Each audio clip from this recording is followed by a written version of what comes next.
Om Namo Narayan, Guruji. Om Namo Narayan. Har Har Mahadev. How Perfect. are you? All good? Very good. As you know, yeah, we have been working hard to prepare the show for today. So yeah, for me, it's a pleasure to finally present what we have working, yeah, what we worked so hard for. No, we can finally show it. Yeah, I never knew these things would be so much work. It's been days and days of searching through things to find content, not only for this show, but all the shows. Yes, I guess we should probably finish the story anyway that we've started here. I guess people are interested in the history. So, anyway, we'll continue on in that kind of path. Eventually, it would be interesting to get to other kind of shows also that deal with Sanatan Dharma and all that kind of things also, you yes, know. and to be Things honest, that I practice every day and that are a big part of my life now. I look forward that we can get more to the present finally and not go so much for history. But yeah, actually today you But you I guess really history is interesting for the people, and I wanted to give them a view in some times that are long gone and that have helped shape, you know, the world that we live in today.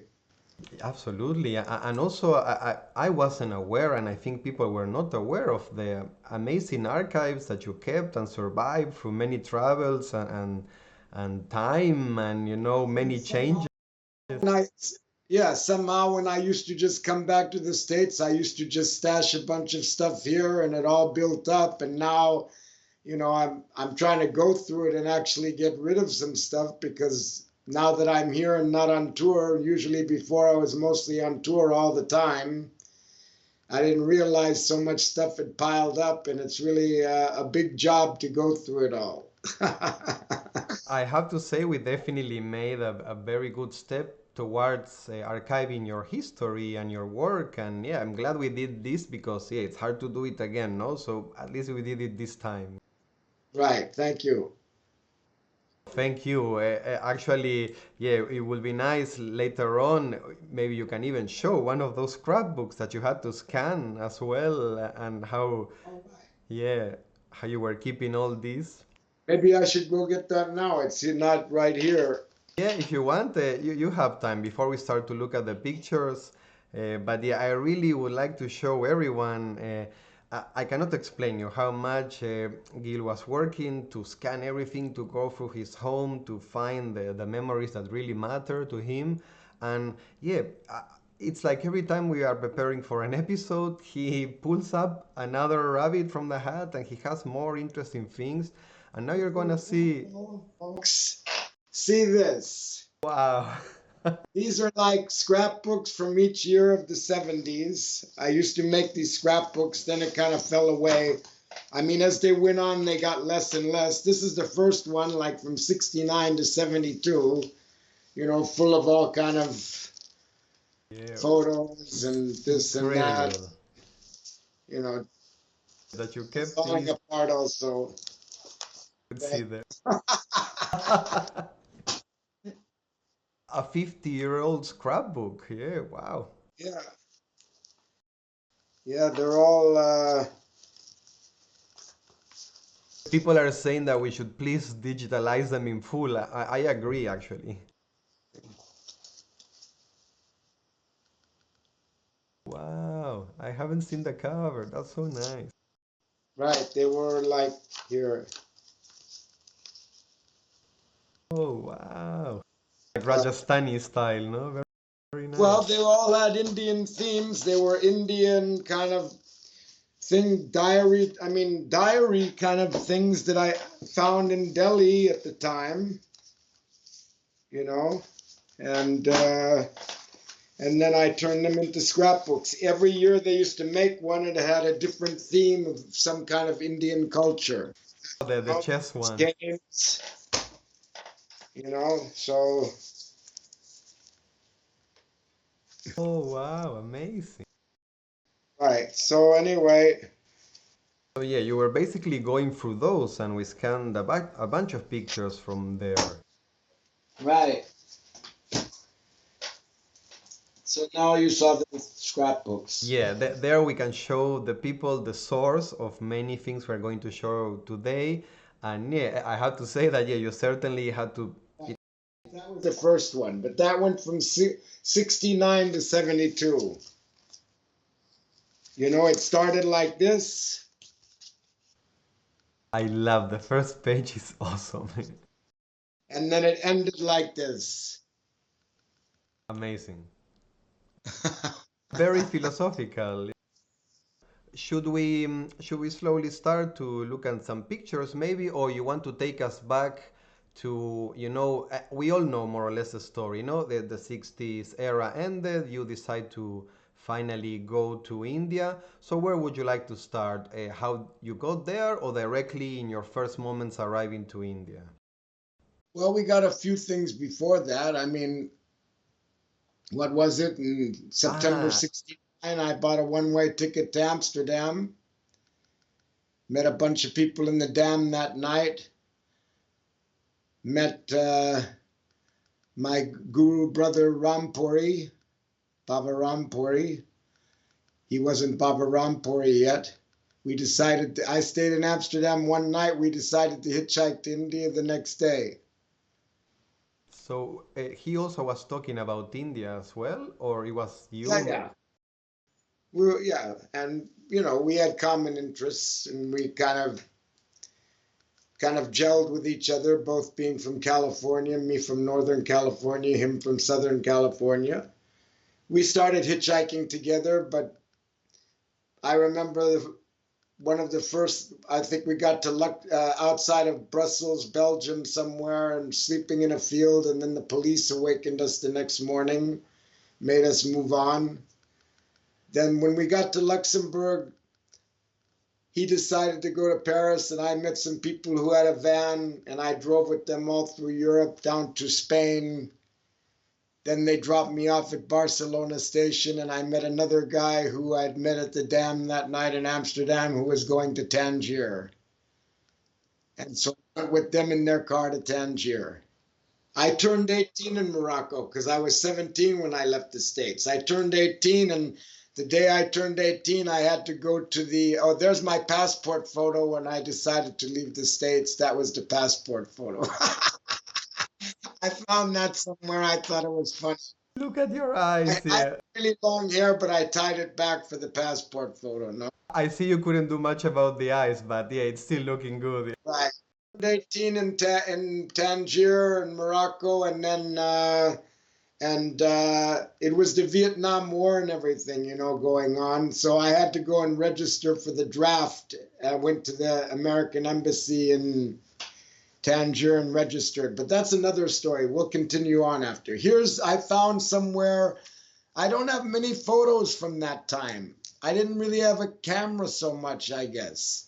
But there's somebody made that drawing of me in Tangier 69. I don't even know who, but I found it somewhere Hey, here. that's a Notebooks. very good drawing. It was the guy, I shared a house with some people well, no, I shared the house with the guys I met in Barcelona, but we took the house over from a guy who was a French guy and his wife. He was a famous painter of op art, like all kind of op art things. I forget his name now. Maybe he did that drawing like when we were just, he was leaving back to France or wherever, and we were taking over his house, and I don't really know who. It's so many years, it's just more than 50 years ago. I just found the drawing somewhere. So then I stayed a month or so in Morocco, crossed North Africa, Algeria, Tunisia, then up to Italy, Greece, to go overland to India. Here's a photo somehow I found somebody must have taken because I was there with somebody. I was traveling overland with somebody, but I can't remember who. But this is at the Acropolis, at the Parthenon in Greece. And I remember, though, we went there and there was nobody there. We were there kind of alone. You didn't have to pay a ticket or anything, We just Wow. were there alone, wandering around. Nobody was there. It was great. Of course, many years later, when I went there, it was all full of tourists, as everybody probably knows. But that time, nobody was there. Wow, yeah, It to was a love. different world in those days. Also, Greece was under dictatorship. It was very traditional there. All the women were in long black dresses. Greece was very quiet then. Yes, it's true. I forget they had, yeah, like a dictatorship around the 70s. I completely forgot that. Yeah, yeah. It was very, very quiet there. Only there was a small little scene in Plaka, but not even that much.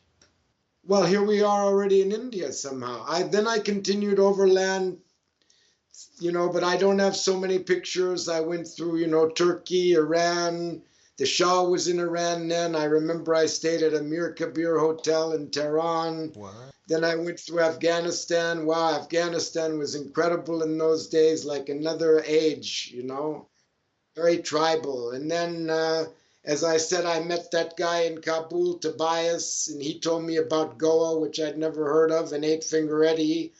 So I went with him. We went to, Peshawar, and then took a train to Karachi and got on the boat to Bombay and another boat to Goa and arrived at Eddie's house in Anjuna, 1970. Huh? I'm very curious how was your way, through Turkey, Iran, Afghanistan, all of this. Was it ever dangerous, or that time was so tribal that they didn't even care about tourists? Oh, it wasn't dangerous for me. I don't know. It was really like fascinating. It was some places were like a fairy tale, like Omar Khayyam or something from another time. Like I remember though, because I had long hair, I went all the way from Istanbul to India for like $30, including public transport and hotels and food. Wow, all right. And I remember once on the train in Turkey, though, I was sitting with a bunch of Turkish, and there was some Thai guy who traveled overland, who traveled to Europe and was going back to Thailand overland. He was there with me too. I remember some Turkish guy. I had long hair, and then one Turkish man put his like hand on my leg and gave me a stare. I took his hand off. I said, "What?" Like, there What's was some going of on? that. Yeah, there was some of that, maybe a little bit. I don't know. I don't know. I just traveled overland. I was innocent. I was young. I just turned 18. I had a good, it was a great experience. So many amazing places. It was very mind Yeah, opening. because also, I mean, you were pretty young, to just go like dive in like that to travel. I'd already been, as we talked about in previous shows, I'd already been kind of on my own since like 15 and a half, 16 years old, like hanging out in the hate and the freak scene and music, and the bands and making events already. And so I was pretty mature for my age, I suppose. And also, it seems that you felt very comfortable and familiar in all these environments in Asia and Middle East while you were traveling. I Past lives. probably, according to different things, I lived in India in a past life, my past life. So I did this Brighu Samhita early on in India, where they find you in a book and read your thing, and in that I'd been Baba already in India, and some yogis say that I was Rishi in India and I went to the West and died there, and my body never came back to India, so I was reborn in the West, or and stuff like that. Who knows, but Wow. that's what I'm told. Nice. Okay, so here we are in Goa. Maybe if you want, you can tell us briefly, I don't know, how you got there, how you found Eddie's house. Oh, well, I met Tobias in Afghanistan. He told me about Goa. We went down there. We took the boat from Karachi to Bombay and then Bombay to Goa. We went first to Kolva, where Eddie's house had been the year before. It was all closed up. Some guy told us that Eddie moved to Anjuna on 1st January. Where's Anjuna? That's after Kalangut, he told. So we went up to Kalangut and Baga and crossed the river and walked over the hill and came to Anjuna. And I was kind of looking a bit like that in those times. And we came to Eddie's house and he welcomed us. There was like, 15 people staying in his house. It was the only house in Anjuna at the time. He just moved there a month before. And I pulled out my guitar and played some song. Like that song, God's Children is Everywhere, that I wrote going overland to India. I And that's wonder. another story. Maybe we should tell about that now. Yeah. Yeah, I found here going through things that when I in 19 early 1970s when I was in the jungle ashram in north of Rishikesh with the yogi, and it was going to be my mother and sister's birthday. They have birthday and both had birthday in end of May and beginning of June. And I made a tape. It must have been in early 71 or 72. I can't remember exactly which year, but I made it in time to send to them like a talking postcard, you could say. There was a cheap cassette recorder there, which I used a microphone and recorded a cassette, and there was some guitar there, and I played the songs that came to me and I wrote and sent them this cassette with talking in between, which is really funny to hear from me when I discovered it. And Yes. we digitized it. And it's the only recordings that I have of some of those songs that I wrote in the beginning of the 70s that came to me through inspiration and high meditations and stuff. So when I arrived to one of the song I wrote going overland to India already, I was so inspired to go, and I was reading Bhagavad Gita, and I wrote, and while I was traveling to India, the song "God's Children Are Everywhere." And when I arrived to Eddie's house, he was sitting on the stairs in front of the house, and we sat there on the mat on the ground, and I pulled out my guitar and started playing him "God's Children Are Everywhere." I see. So that was the first time you met Eddie. You played that song for him, let's say. And yeah, I was kind of like, brought, from the first moment I arrived in Anjuna, I was playing music. Eddie, I used to play a lot for him on his porch and everywhere. Do you think we should listen to the beginning of that song just for a kick? God's children are everywhere. I didn't have a chance to go through it again last night like I planned, but and Um, we'll hear some other ones later on in the context of where they come. But this is a good place because that's the song I played for Eddie as soon as I arrived in Anjuna and at his house. And also now those songs are there on my website. If anybody wants to see all the words, they're there now on main page of goagil.com. Divine light, peace on earth, goodwill to all mankind. I was in the jungle ashram. My love to all.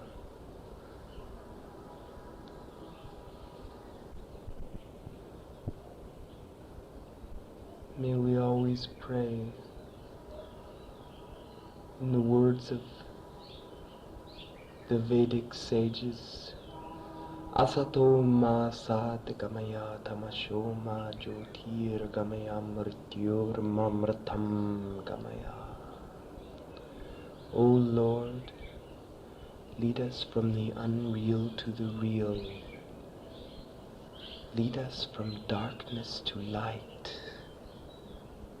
Lead us from death to immortality.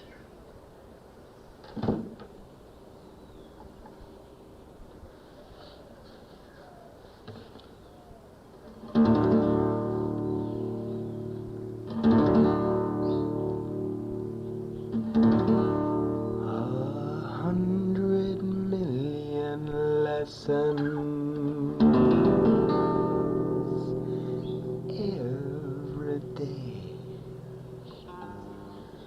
you see and hear each one of them say,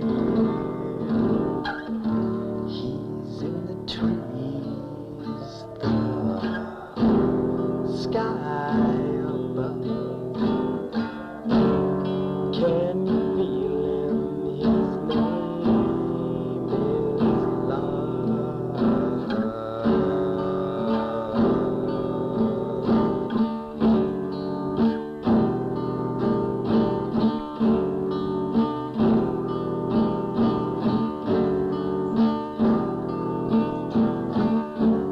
Fly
from that tree.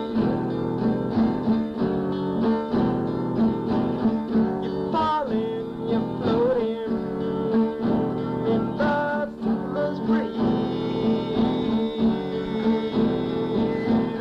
You fall till you hit the ground. That ground color all around. Can you feel it there? It's everywhere. It's in the air. There's magic there. God's children are everywhere. We're everywhere. God's children are everywhere. We're everywhere.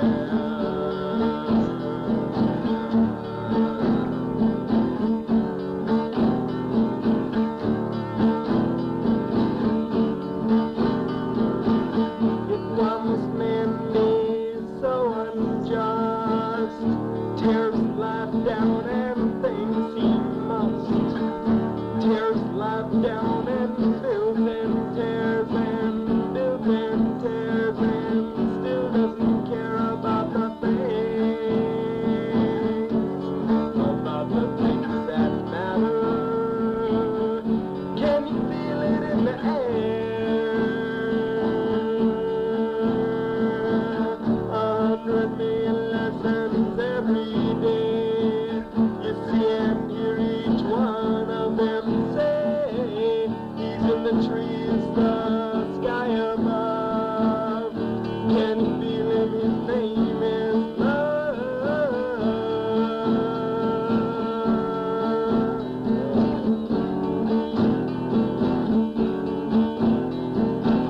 One thing everyone should remember to do when down things happen, keep smiling on. 'Cause if you feel good, then you'll be good, you see. You'll end up living your life happy and free. It's in the air. It's everywhere. God's children are everywhere. We're everywhere. God's children are everywhere. We're everywhere. God's children are everywhere. We're everywhere. God's children are everywhere. We're everywhere. God's children are everywhere. We're everywhere. God's children are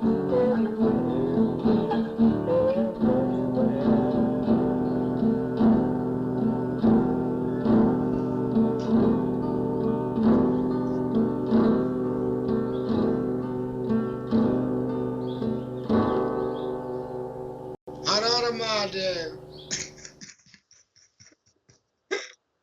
I absolutely love that. It's so sweet. It's so real. You're young. You're really feeling it. It's Thank you for sharing that with us. Well, I was Amazing. in the middle of the. I mean, yeah, that I wrote coming overland to India. Actually, I was so inspired reading Bhagavad Gita and yeah, that was my vision of that time on my Also, India. your words in the beginning, no, that you were really into it, no? You're reciting mantras, you're mentioning different Well, saints. I mean, the song, the mantras came later. That song itself was written going over land, but the recording is when I was in the jungle ashram north of Rishikesh with the yogi. So already I knew many mantras, and I was doing full yoga sadhana and tapasya every day. And I just wanted to send a talking postcard to my family in the States and put some of my songs there. And luckily I did that because otherwise there would be no record. Yes, Yeah, because I have no other recordings of those songs at that time. You know, you have mentioned these songs countless times in many interviews, but it's the first time we listen to them. That was when when I left Goa and started to walk around India and all that. I got rid of all my Western clothes and got some kurta and pajama, whatever, and I left my backpack with all my stuff just in a train station and left. I'm very curious about that. So it was really like that. You just kind of like abandon it. Yeah.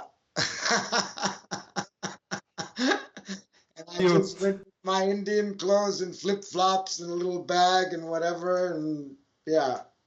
So I was looking like that, 18 years old there. Well, yeah, I traveled down. I decided Goa, I wanted to see India, so I stayed in Eddie's house for a couple weeks and then started to walk and hitchhike down the coast of India till my feet got all screwed up, and then I had to take public transport. But I went down through the coast of Karnataka, Kerala, and then I went up to Sabrimale, the place of Ayappa in Kerala, after visiting all the backwaters and different places. And then from there, you could go over the Blue Mountains and come into Tamil Nadu.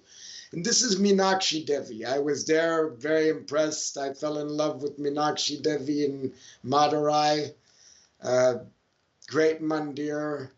okay, And I visited all the temples. I was very interested in temples and just what was going on there. I found it so fascinating. But I'd already been, as I said, in the 60s into magic, tarot, and astrology and all that, and already reading Bhagavad Gita. And then I was just drawn to the temples and the gods and goddesses and took my blessings wherever I could. A picture from that time that was in my scrapbook, I decided to include it. There's Meenakshi Devi. Let's move on next one. I wanted to ask you, when you made that thing of leaving the bag, did you like consciously started like your spiritual pilgrimage, let's say? You really wanted... Yeah, I just didn't want to have all those Western clothes and things anymore, and my shoes, everything I left. Just wore flip-flops, and then because I wasn't used to flip-flops, they rubbed away between my toes on both feet and then got all infected, and I ended up in the hospital in Kerala where they like cleaned it all out. It was so painful, and then I had bandages on both feet. Then I decided to go in public by bus then after, instead of walking and hitchhiking. Yes, why not? Yeah. Then this is the little mortis. In the south, in the temples, they have a big morti that's the main morti, but then they have these little mortis that they take out on the palanquin and circle the temple on special events. So this is the jewel-studded golden, made out of gold with all jewels everywhere, like studded mortis from, I believe it's at Sri Rangam in Tamil Nadu. I visited also Pondicherry, where Sri Aurobindo and the mother were. Of course, Sri Aurobindo had passed away by that time, but mother was still there. And I got that photo there, which I thought was interesting. That was mother in the early 70s before she passed away. So this picture you took, or it's something you found from that time? No, I got there at the ashram. After going all through Tamil Nadu, as I said, I went to Andhra Pradesh, and I was going from Madras to Nellore on the bus, and I met that lawyer who spoke English, district attorney of Nellore, and he told me about this Balyogi Mummadavaram. And he came out they opened the doors and have darshan one day a year on Shivaratri, and it just so happened that Shivaratri was a few days away, so I went directly there. Everything just happened somehow for me spontaneously. I went directly there and had great darshan. As I said before, in the interview we did on your channel, that it was my first really big spiritual hit in India. Yeah. I mean, yeah, I came there. This man met me. Because first time foreigners had come there, and he wrote that little booklet that I'm holding with the teachings of Balyogi of Mummadavaram. I mean, he went into Samadhi at a very young age, and he was just in Samadhi, and they used to come, and then some collector and government officials came to see him because it got very well known. And when they came, he opened his eyes and he gave them a teaching, and which is in that pamphlet, which I actually still have. And Yes, I you still scanned have it. it. I scanned it, and it's there in my website, this pamphlet, right? I scanned it, and it's there in my website if anybody's interested, with the photos and stuff. And that's the only teaching of the Bali Yogi of Mumnivaram. He opened his eyes, and then he told him, he was just in a grass hut then, but so many people were coming and disturbing that he told them they need to build a temple around him and nobody should disturb him. But then they said, Swamiji, people must have your darshan. So he agreed, please, you know. So he agreed that one day a year on Shivaratri, they could open the doors of the temple and people could come and have his darshan. Although he was just in a high samadhi, his body was just sitting there. I mean, he never opened his eyes. You could hardly see him even breathing, you know, but he was just radiating light. He didn't even talk or anything. Oh, no, no. He was just in samadhi all the time. He didn't even eat or drink anything for more than 30 years. And the temple used to be sealed with a government thing and closed. I told you the story last time. I'll tell it again briefly. I came there. That man picked me up. He took me all around, showed me everything. He was the head of the temple committee. I even went to the house of the parents and met Bali Yogi's parents. And then the day of the darshan, we went downstairs under the temple, and there was like almost like a cave type thing with a door that was locked with the seal on it. And they opened the door and locked and opened the door and turned on the light and make sure he was okay. There he was sitting like this on the tiger skin with the hair like that and the nails like that. And they did a kind of arti and everything. And then they closed the door and everything. And then we went upstairs, and there was a pandal like this, you know, kind of just a pandal. Yeah, and then there were stairs that went up and like this, so people could come up the stairs, pass in front of him, and go down. And so we came to the pandal, and they started to take the boards of wood. It had boards of wood like this. They took the boards out, and there he was sitting in there, just like he had been down in the cave. And that really blew my mind. How did he get there? Wow. It was like the things you read about in the old books about India, you know, like Yes, that autobiography of a yogi or something. Suddenly, I just saw him down in the cave under the temple, and now suddenly he's sitting there in the pandal when they took the pieces of wood out, on the tiger skin, on everything. This is actually this is the junior Bali Yogi. His younger brother also went into tapasya. So there was two Bali Yogi there. all right. So His younger brother also went into tapasya and was there too. So you would pass and see he was in another little building, you know, and so you'd pass to see the big Bali Yogi, and then you'd go in another little place and see the junior Bali Yogi. Okay, well then, what is it? This is now another story. You know, I traveled then north through Andhra Pradesh. I got to Puri. We talked about that. In Puri, I met one Agori Sadhu who actually knew he had been with a guru in Calcutta. He spoke English. So he spoke in English. He heard I was from San Francisco. He said, do you know Chiranjiva? I said, wow, I do know that name because he came to San Francisco and some friends of mine were followers of him. And he had been with Chiranjiva in Calcutta before Chiranjiva left to the States. So we had this connection, and he spoke English, and I started to travel together with him. And he took me to, you know, we went up to Calcutta and some temples are there and Kalighat and all that. And then we went to Benares. And in Benares, he took me, and he knew, you know, I'd been reading also autobiography of a yogi, so I knew about Anandamayi Ma, who was a very, very famous saint of India, mentioned in autobiography of a yogi. And we went to her ashram in Benares and saw her, and I saw her again in Allahabad also. I saw her 2-3 times in the early 70s. And, you know, she was mother, Anandamayi Ma. And so, you know, I got to also be in her presence. Very great saint. I'm sure many people have heard of Anandamayi Ma. This is how she looked when I saw her at that time in the early 70s. She was already, she was a saint from so young. I'm sure many people know of her. Yes, I'm sure also many people will also remember the book as well, the autobiography of a yogi. Also, she was very kind and gentle, and she was interested in us as foreigner, as me as foreigner coming there. I think she even came and said something to me and gave me her blessing. I remember somehow. Oh, all right. Yeah, I was lucky to see several great saints and sit in the presence of several great saints in those times in the early 70s who were still alive, and not too many foreigners were in India yet. I mean, of our kind of foreigners who were spiritual seekers. Yeah, I mean, at that time, it was the only ones probably going Yeah. there. I mean, the English had been in India for a long time, but they were gone for a long time already, since 47 or whatever. And then we were in the first wave of the young people from the West who started coming for spiritual interest. Oh yeah, went up to Kathmandu.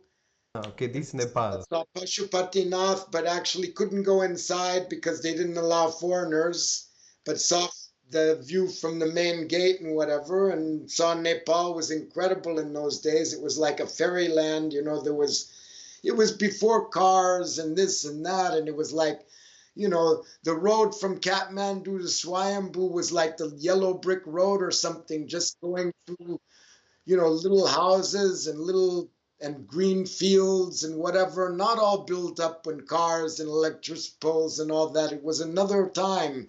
And the people with their thing, with the stick, with the things of vegetables hanging on each side. And the water. It was like Hobbit land. It was really amazing in Nepal also. Yes, absolutely. Like stuck in time. Also, me, I just seen, for example, I remember when I saw Tibet, how it must have looked like before, the Chinese were there and everything. Like for example, in the Brad Pitt movie, 7 Years in Tibet. That's what I think of when you describe this. Well, Nepal was really exotic in those days.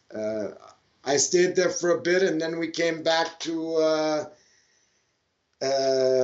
Benares, and then up to Delhi, and then up to Manali and all that, which was also nothing hardly there in Manali at the time. And then we went to Kashmir, and we ended up in a temple in Kashmir, Ram Mandir in Srinagar, and then I met my first Guruji there. This is his photo, Swami Nirmalanand Saraswati. And I wonder, how did you find this temple? Because of your Gauri? It was a temple where all the sadhus went to stay, and that Gauri Baba knew that temple, and so we went there to stay also. And then I took a liking to the old guru who was the head of the temple, and he took a liking to me, and then he gave me initiation, and I was with him all the time then after that. Like even when he used to go for toilet in the morning, I'd carry his lota and go with them. And when he'd do anything, when he went around town collecting food from all the merchants because every year he took big camp to Amarnath Yatra, and they made langar and they fed all the people. Anybody could come and eat. And they fed many people going and coming to Amarnath Yatra. So, he was, it was a great time. It was a very magical time in my life. These were some of the Babas that used to associate with him. And did he speak in English, your guru, or mostly was in Hindi? He spoke in Hindi and Tamil. He was from Tamil Nadu, actually, originally, but he lived like 50 years in Kashmir. Then these Babas, I knew very well that the naked one, the one holding the Trisul, spoke a little bit of English, and he even, my Guruji had him take me and teach me how to take bath properly. And then the other two, some of the other ones lived in Kashmir also, in Anantnag. In the other picture before, they lived in Anantnag, some of them, and everybody used to come from Amarnath Yatra. It was a big deal then, and in those days, you know, Kashmir was the place, so many yogis and sadhus lived there. It was the place of yogis and sadhus and pundits, and from ancient time it was the land of the rishis. So all Kashmiris were pundits, Brahmins considered, you know. Okay. It's a very holy place. It's too bad that after war came and it changed immensely. Those were really magical days. Some of the best days of my life, really. Wow. I mean, yeah, what an experience to see India like that before it changed so much.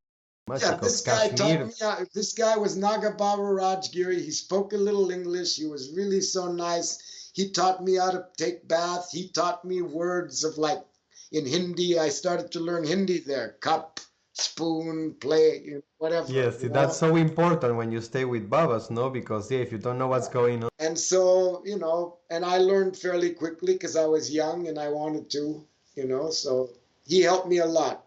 He yeah. later became the Mahant of Raghunath Mandir in Jammu. So here's a photo where I'm sitting with, of course, my old Guruji on one side of me, and on the other side of me is that Bolaram. He was the Gauri Sadhu that I traveled up there from from Puri Jagannath with. Yeah, then over to my right, or your left, or whatever, with the white beard is Guruji, Nirmalanand Baba. Then over on the other side is the Agori Baba that I traveled. Yes, I traveled Puri with. Yeah, he was called Bolaram. And if you go all the way to this other side last with the big Jetta, he became my uncle guru, and became my second guru after my first Guruji died only after a couple of years. Then I went with Prem Giriji. That was him. Yeah, I remember a bunch of them. Krishna Giri, Krishnanand, Narayan Giri, Kasturi Giri. I remember these, like it was, it was a whole kind of family up there of Babas and Amarnath, and it was great. Yeah. Here was also Nirmalanand Baba and Gopal Giri, we used to call him Nagaji. He was also an uncle. And funny, he used to live in Renawadi, Hari Parvat, in Renawadi at the bottom of Hari Parvat, which was one mountain, holy mountain. Right. And I came back there in 83 to visit him in Kashmir, long time later. I used to see him from time to time. And in 83, I came back from the States at one point, and I went straight to Kashmir and went to go see him. And I came in there, and the doctor was there. And he was the doctor had just given him injection. I said, what's happening? And he was laying there in coma. He said, oh, Babaji is very bad. He's not well. He's in coma. And so then I went there, like kind of crying almost and massaging his legs. And the doctor left the room for a minute. And while I was there massaging his legs, he left his body. And the doctor came back in and he was dead. And the next day, all the Babas came and they made Samadhi and put him in the Samadhi in the hole in the ground, how they do it traditionally. I actually have a photo of it somewhere, but I don't have it right on hand here. I have it on the wall in another room. See, I didn't know that you were, exactly in that moment. Then here's Kir Bhawani. Kir Bhawani is a nice old temple. Old photo, you can see how the Kashmiri pundits looked. They used to wear these white, head scar, turban. Yeah, Kir Bhawani was a goddess place with very special waters that used to turn colors, and there was a whole story associated with the goddess coming up there, and those waters had miraculous powers. We used to go there every year for darshan. Oh yeah, here's going then in Palgam on our way on Amarnath Yatra with my Gurujis down in the front over here with the white beard. I'm over here. You can see the only foreigner. Yeah, this is the first place you made camp in Palgam. The camp would be there for some days, and then we'd load everything on the horses and whatever and start up to Amarnath and it would be Palgam, then you'd stay in Chandanwari for a night. Then you'd go up to Panchtarni, cross Mahaguna's Pass and go to Panchtarni. And that Mahasgunas Pass was like 15,000 feet or 5,000 meter or whatever. You cross that pass and come to Panchtarni, and then there'd be the third camp. And then from Panchtarni, you'd make the walk to Amarnath Cave and come back. And some Babas just stayed in Amarnath Cave also. Prem Giri, my second guru, he used to, Guruji, he used to stay in every year in Amarnath Cave with Virgiri Ji and Shankar Giri Ji. Many years they stayed the whole summer in Amarnath Cave. For me, I have to say once again, I cannot believe that you remember every single stop on the way up there and the names of everything. I went many times also, not only with the main yatra, but I used to try to go also in July, because in July was much less people and it was a special darshan and just a few babas. And once even I went up in June. Once I went up in June, I was crazy. It was like when I got to the top of the Pisugati, what they called, after Chandanwari, you went up this thing and steep thing and came to the top, and then it was all snow all the way to Amarnath. I would have died. But I met these 7 young Kashmiri Brahmins, I think it was in 72, and they took me with them. And they had, I only had some dried fruits and nuts and a blanket. They had all the supplies and whatever, so I went with them. They knew the way also. There was no path anymore because it was all snow. Of course. And they cooked food and whatever. We got to the cave. They all made like mud lingams and were crying, singing the mantras to Lord Shiva. The doves came. The lingam was so big you could go up and hug it. And then we had a great darshan. And then coming back, along the way, I had some like sandals and they broke. And then I had to like run across the snow and get to the next rock, and then get to the next rock, running across the snow. And by the time we got back down to Chandanwari, my feet were all burned. Oh. And they got me a horse to take me back down to Palgam. And then from there, and then back to Srinagar. And then in Srinagar, in the temple, I was there with my feet all burned. And all the people, and you used to break off some of there was a white rock on the Amarnath cave. Like I even have a piece here on my altar, not this one, but another altar. And you used to break off that rock. It was like a calcium carbonate type thing. And they'd bring it all, smash it all up, and it would come like a kind of a white ash. So I had some of that white ash from Amarnath Cave, and I was sitting in the temple in Kashmir, and all the people were coming to see my burnt feet and touch them and get some Amarnath ash from me. It's a big... Oh no, this is the picture with Guruji. Version that I found that I think not too many people saw, but they took 2 versions at the photo studio. Here's Amarnath in the early 70s. Look, see how big the lingam is, all made of ice. It just naturally forms. That's why they call it Amarnath. Amarnath means immortal Lord or Lord of immortality. Oh, wow. And see how big it is to those people, there. I didn't know that it formed naturally. Wow. Yeah. There's like there's some water seeps down through the cave, and then because it's so cold up there, it seeps down and it just makes a giant lingam. Yeah, what? It was naturally formed. Oh my God, I didn't understood that. Oh, yeah. That's the specialty of it. Incredible. There's a close-up. Yeah, so it's entirely made of snow. There's no structure around. Oh, yeah, no, it's ice. Ice lingam, yeah. See the people there and everything? There's some pundit on the left and whatever. Yes, there you can see the size of it. Yeah, Prem Giri,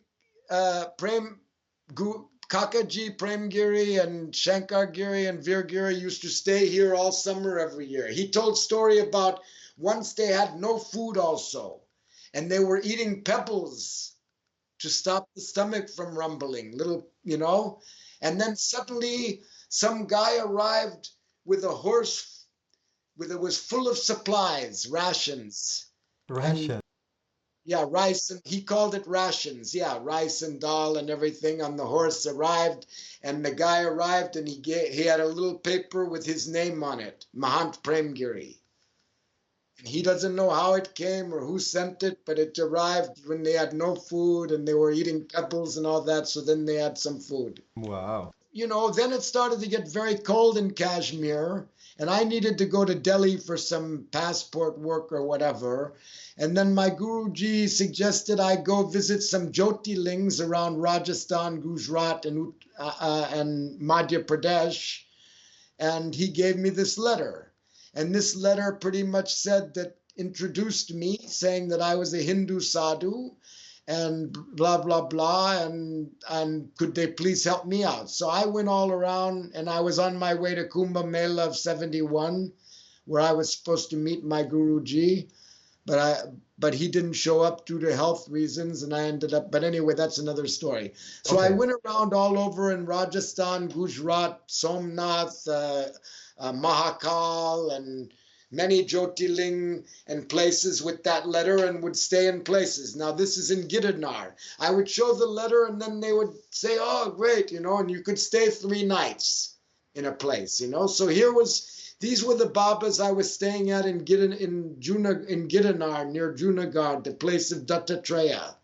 And it was my 19th birthday, and I wanted to send a photo back to my family, my mom and sister.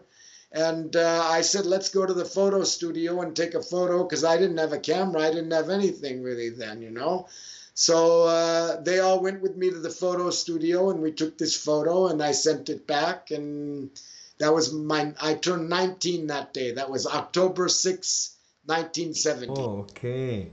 And I wonder, maybe for people that don't know, maybe you can explain the importance of Dattatreya for Junakara and... I mean, not just for Junakara, but for everybody. I mean, Dattatreya is our Ishta Devata in Junakara, like our root guru, Mula guru and everything. And even for the Naths, it also is. I mean, Dattatreya was a great yogi in Treta Yuga who was an incarnation of Brahma, Vishnu, Shiva all together. That's why he's pictured as Trimurti with 3 heads, one of Brahma, one of Vishnu, one of Shiva, because he's all-knowing. He knows past, present, and future. He has all the yogic knowledge, and he is the one who kind of like is the root guru of most of the yogic traditions in India. He's like the original guru, Guru Dattatreya. I see. So he has 4 main places, but this is the main place of, the chief of the 4, you can say, near Girirnar, near Junagadh in Gujarat. And there's a big hill there, and you go to the top of the hill, and Dattatreya's place is there. Then this is in Saptakoteshwar. At the end of Gujarat, there's a place called Kutch Bhuj, and then it extends up to the Pakistan border. And just near to the Pakistan border, there's one of the 4 holy lakes of India. The 4 holy lakes of India are Mansarovar, Narayan Sarovar, Bij Sarovar, and Pampa Sarovar, according to the ancient Shastras. So I went there to go see Narayan Sarovar. Anyway, I wanted to go to Kutch Bhuj because in Bhuj, which was the capital of Kutch, lived the guy who made these nagpanis, these Nag trumpets. The instrument. Yeah, it's a trumpet that the Naga Babas play, It sounds like a wild elephant or something when they blow. Hard to And replicate. it looks like a kind of a snake. And also that guy was the famous guy for the Nagpanis traditionally. His whole family made in the lineage. And also these big commandos with these studs on it that were very popular with Naga Babas. So I went to Kutch Bhuj. I went to Bhuj in order to order one. You had to order it, and then he sent it after because it took time to make. I ordered it, and then I went to go to Narayan Sarovar and Saptakoteshwar up near Pakistan border. And this photo is taken, that temple behind is Saptakoteshwar, in just near Pakistan border in Kutch Bhuj, Gujarat. Wow, so interesting that there was a luthier of this how is it, Nagpani? How is the name of the instrument? Yeah, Nagpani. This You is want to see it? I have it there on the wall. Yes, too. please. I love when you show things to the screen. Yeah. Will be very nice to see, because I have also seen you playing it when I stay with you in Junakara in Varanasi as well. Here is that Nagpani that I got in Kashmir that I That's the ordered. one. Okay. Yeah, that's the one from that time. Wow, that's so cool. I I didn't know you owe still have it. Wow.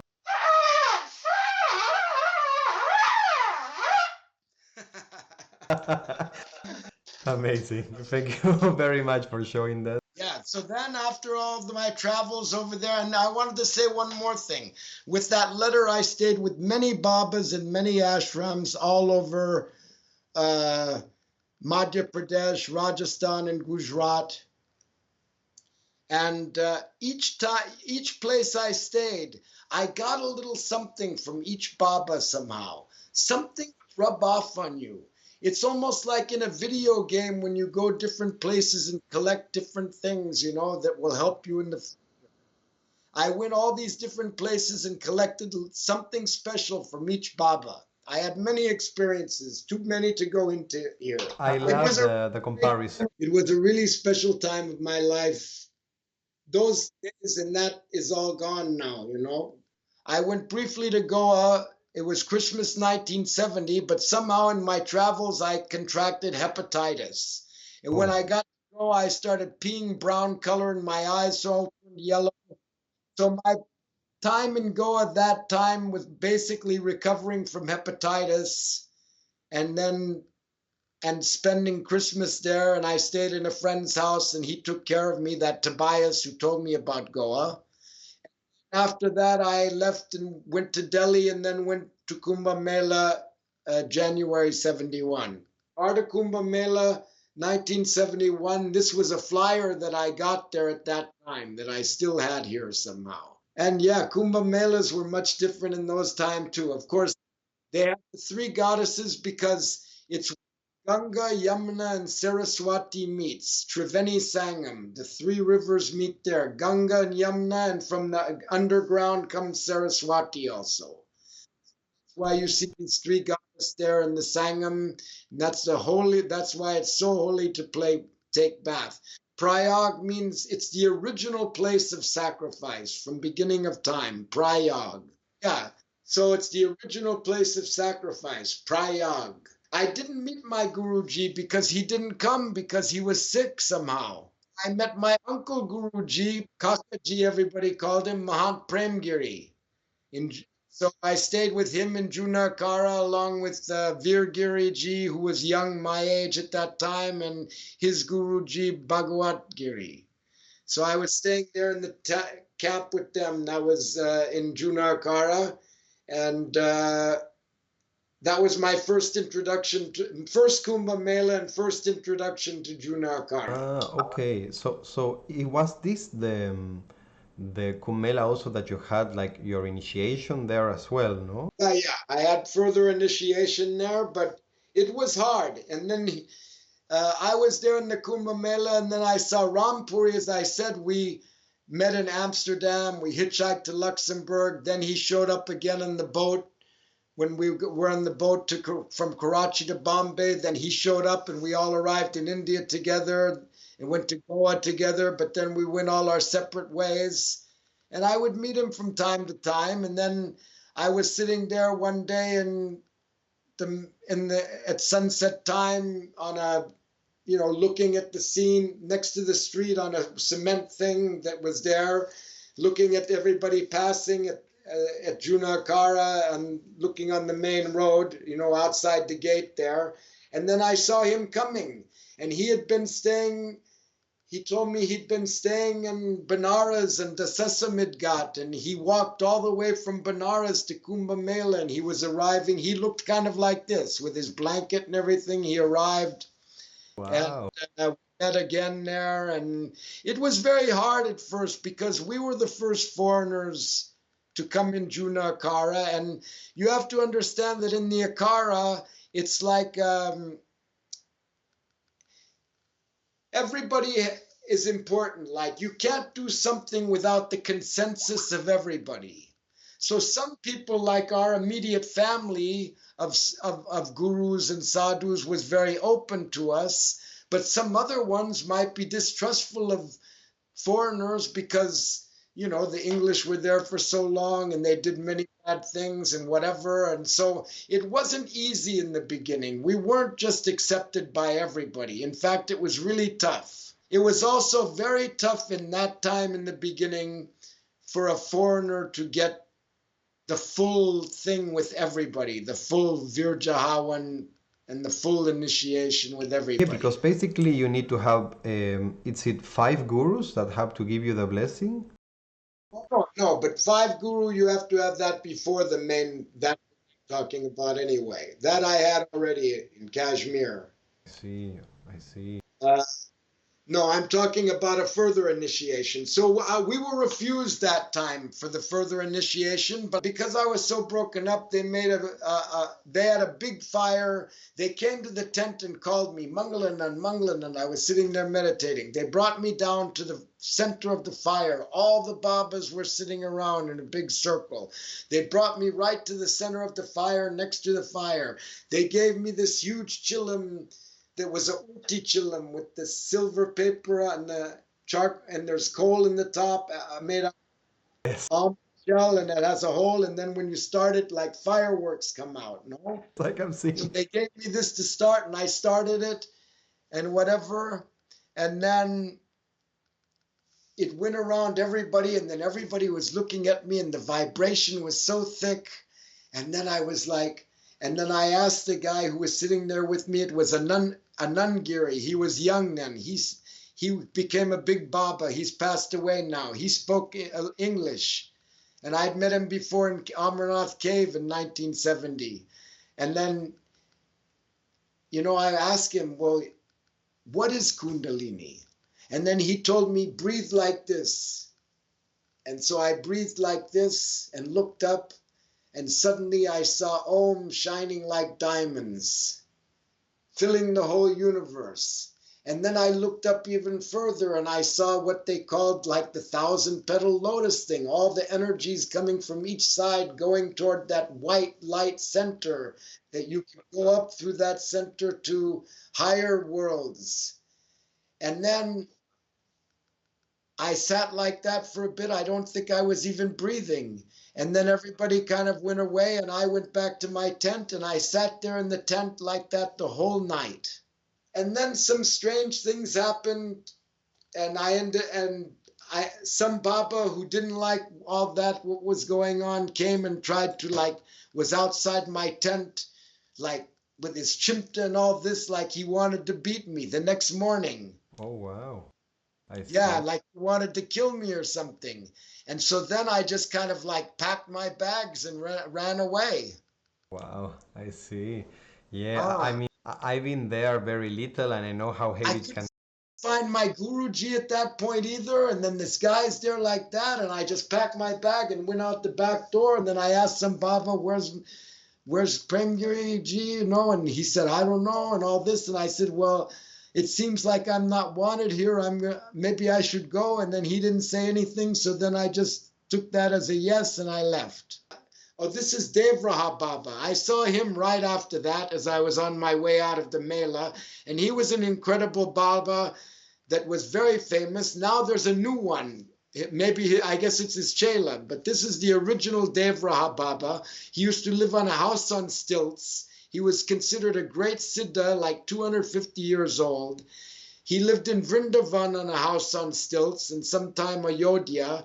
And here's how he would travel. He would come, they would build him, they would build him like in Kumbh Mela, they'd build him the house on stilts in his place. He'd come down off of the house on stilts in Vrindavan, enter into the river, and then come out of the river at the house on stilts in Allahabad, in Prayag, and then go up in his little house on stilts. And all the people used to come and look at him up there and get darshan. Sometime he'd come down on the ground. They'd present him fruits, and then he'd just throw the fruits at people. And if you got hit, it was a good blessing. And if he came down off of the house on stilts and kicked you or something, then that was really great, you know? And so that was the original Devraha Baba. So I went and saw him, and then I kind of left the Mela and went to Ayodhya. And then I went to Ayodhya to have darshan at Ram Mandir, which was actually a Babri Masjid still then, but inside was a table with a picture of a puja place with a picture of Ram and everything. And then I took bath in the river there, and I visited some classical Indian pakwaj player called Pagal Das. Then I went back to Delhi, and I was inquiring. I wanted to have that experience which I had there. I wanted to have that permanently because it was the ultimate bliss. So I inquired about who was like one of the best yogi in India, and I heard that there was some great yogi near Lakshman Jula in Rishikesh. So this is a picture of, after I shaved my head in Kumbh Mela, and I came up to Rishikesh, and that's at Lakshman Jula, right after the Mela when I was in search of this yogi. So I found this yogi, Bal Yogi Prem Varni. I stayed with him off and on for like 3 years, and I learned he was a great yogi, and he had a lot of power in that time. And I learned every asana except these ones, Yoni asana and all this I could never do. But most of the asanas crazy. I learned, and most of the asanas I learned, and many pranayamas and all the kriyas, and I was raising my kundalini every day, and I had and that's where many of those spiritual songs further on kind of came to me in high meditation. So now is a good time maybe to listen to the Mother Earth song that came to me inspiration there in this ashram when I was doing my yoga sadhana and tapasya. I used to stand in the Ganga whole night many times chanting mantras. I got a personal relationship with Ma, and she used to speak to me and everything. And then I wrote, and that song came to me. Let's play it now, Mother Earth. Around the time that I recorded that tape, I was up in this jungle ashram. It just so happened that there was a tape deck that somebody had left there, a simple small thing, but it had a microphone. And I got some used cassette and recorded that tape to send.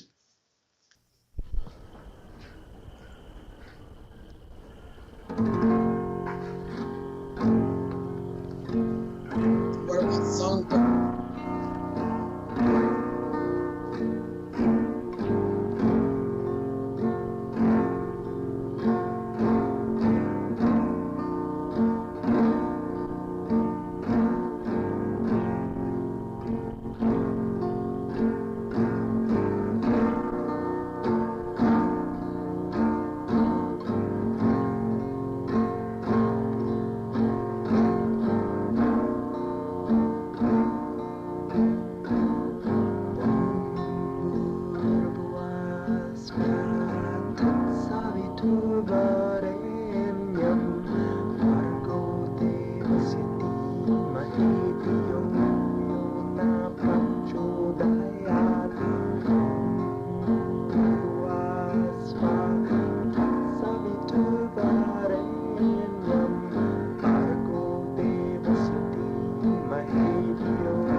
blow and you never stay. Come and be with me for another day. Mother Earth, protector of all life. Mother Earth, protect us from all strife. Mother Earth, mother of everything. Mother Earth, you are the song I sing.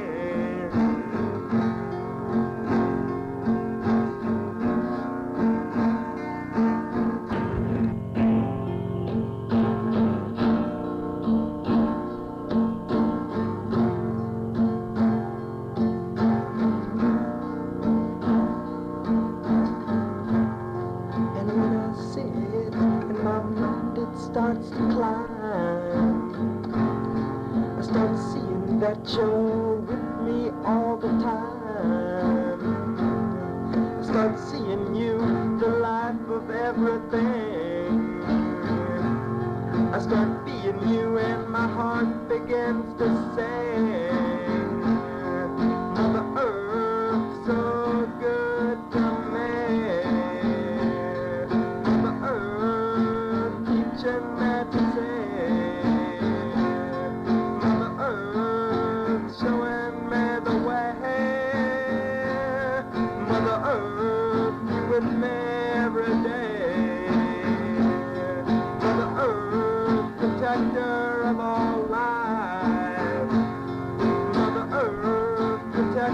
From all strife, Mother Earth, mother of everything. Mother Earth, you are the song I sing. Mother Earth, please open up the door. Mother Earth, keep it open forevermore. Mother Earth, how'd we ever get a mother like you? You are so fine, you are so true. Mother Earth, all I ask is just one kiss. Mother Earth, one kiss of eternal bliss. Mother Earth, please open up my eyes. Mother Earth, please help me to realize. Mother Earth, all I ask is just one kiss. Earth, one kiss of eternal bliss. Mother Earth, please open up my eyes. Mother Earth, please help me to realize you. Realize you. I just want to realize you. Mother Earth.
to me, Mother.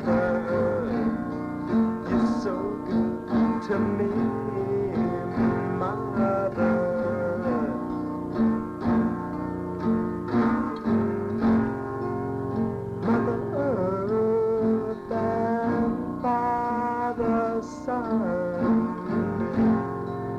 both a part of the Holy One.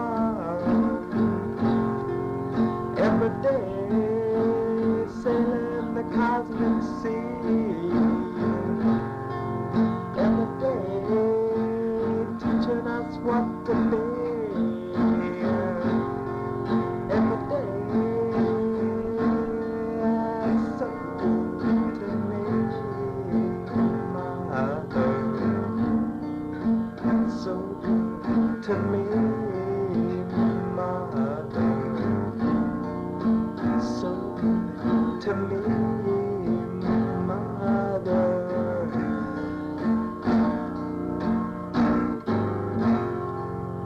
See the stars up in the sky. See the light coming from your eye. See the rising of the moon. Can you feel it? Everything is so in tune. Mother Earth, so good to me. Mother Earth, teaching me to say. Mother Earth, showing me the way. Mother Earth, be with me every day. Mother Earth, protector of all life. Mother Earth, protect me from all strife. Mother Earth, mother of everything. Mother Earth, you are the song I sing. Mother Earth, please open up the door. Mother Earth, stay open forevermore. Mother Earth, how'd I ever get a mother like you? Mother Earth, you are fine, you are true. Mother Earth, all I ask is just one kiss. Mother Earth, one kiss of eternal bliss. Mother Earth, please open up my eyes. Mother Earth, please help me to realize. Mother Earth, please open up my eyes. Mother Earth, please help me to realize. Mother Earth, please open up my eyes. Mother Earth, please help me to realize you. Just want to realize you, Mother. Realize you, Mother. Mother Earth.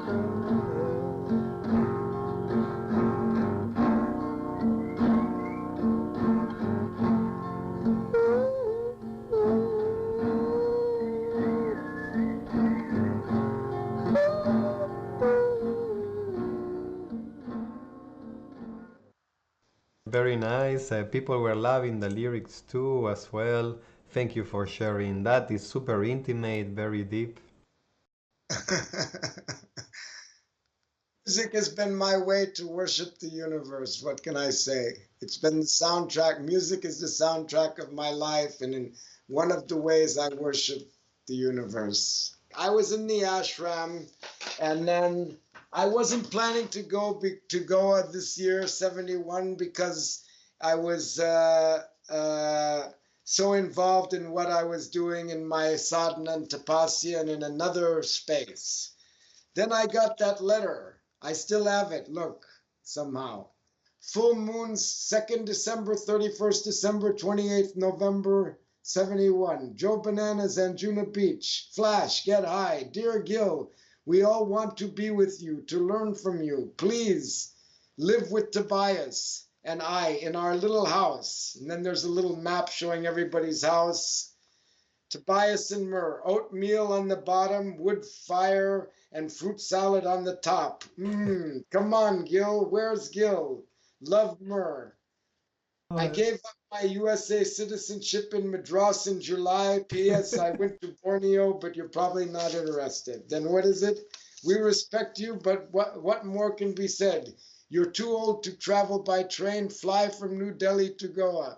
We all really miss you, Gil, and you mean so much to each of us. We know you are a genius in your own vibration. The presence of your absence stings a bit, like we are being snubbed. Really, Gil, we love you, Myrrh. So, So I guess you had to go to Goa after that letter. I got that letter, and at the same time, the India-Pakistan war happened, and Americans got a 2-week notice to leave India within 2 weeks. So my yogi sent me to Delhi, where I met Seth Govinda, his devotee Seth Govindas, father of Indian Parliament, who wrote me a letter on Lok Sabha paper, and I got a year visa at the Foreigners Registration Office. I didn't have to leave India. So I decided, since I'm in Delhi already, I'll hop on a train and go to Goa for a couple weeks. This is in Goa. There I am playing guitar. There's Tobias and Eight Finger Eddie. So that's when I sat by a campfire and played guitar, and the songs came through me, and I saw beings of delight. The music was divine. Even beings of light were coming to listen between the people. And I realized the power of music to affect people's consciousness and even take them to the highest level through music. So I've been concentrating on that. Was a big awakening about music, and I've been concentrating on that ever since, right? I'm very curious, what were those songs that you were playing for those people on that experience? Exactly this? Mother Earth and all that, and some other ones I wrote after that came through me even then, and To Become a Peaceful Man, and Towards the One, and Welcome in the Dawn. I had a bunch of songs, Song to Krishna, and whatever. Okay, perfect. So actually, yeah, we'll tell people once more that you have uploaded all these songs to your page. So then I will post the link again so they can read at least. A songbook of some of the songs. Some I don't remember all the words, but a few songs, the words are there that I had written, that I had remembered, and we have a little songbook online now, and I'm hoping to even upload the audio. There's only 4 songs that were on that tape, unfortunately, and that's the only recordings I have from that time. Yeah, so here's then in 72 photo, fully into yoga tapasya. I used to be able to bend over backwards and touch the ground, and go back, and then walk forward and touch my feet. Yes, I just look at bend that. over backward like that. The ones Yeah, that this I would put my legs out straight and then lean my full chest and stomach on the ground with my neck like this and my hands up behind like this. this is some next level yogi stuff. That asana is hard. I built a little kutir up there, and that was in my little kutir. I built a little one-room kutir with a little bathroom. I remember in those days, the whole kutir, they brought stones from the Ganga and everything. It was a nice kutir. See how it looks? I had my little, somebody gave me that leopard skin and everything, and it cost me $400 or something to build that whole kutir. Wow, in I those see. days. Yeah. Wow, you look so happy there. Your smile, the energy. I was at one in union with complete union with the universe and Ma. I don't know what to tell you. I mean, it was a really very good time for me and a special time, and helped to make me what I am today. Then I went back up to Kashmir to see my first Guruji again. After all the tapasya, was very well received. Here's with everybody again at Ram Mandir in Kashmir. Went to Amarnath again and all that. Here, every day at sunset, we used to sit out there in the temple and sing bhajans, every day at sunset. So that was that. Okay. Then my Guruji wanted to go. He'd lived 50 years in Kashmir, but he was from Tamil Nadu. He wanted to go to Tamil Nadu, and he wanted me to come with him. So we went to Tamil Nadu and visited all the places.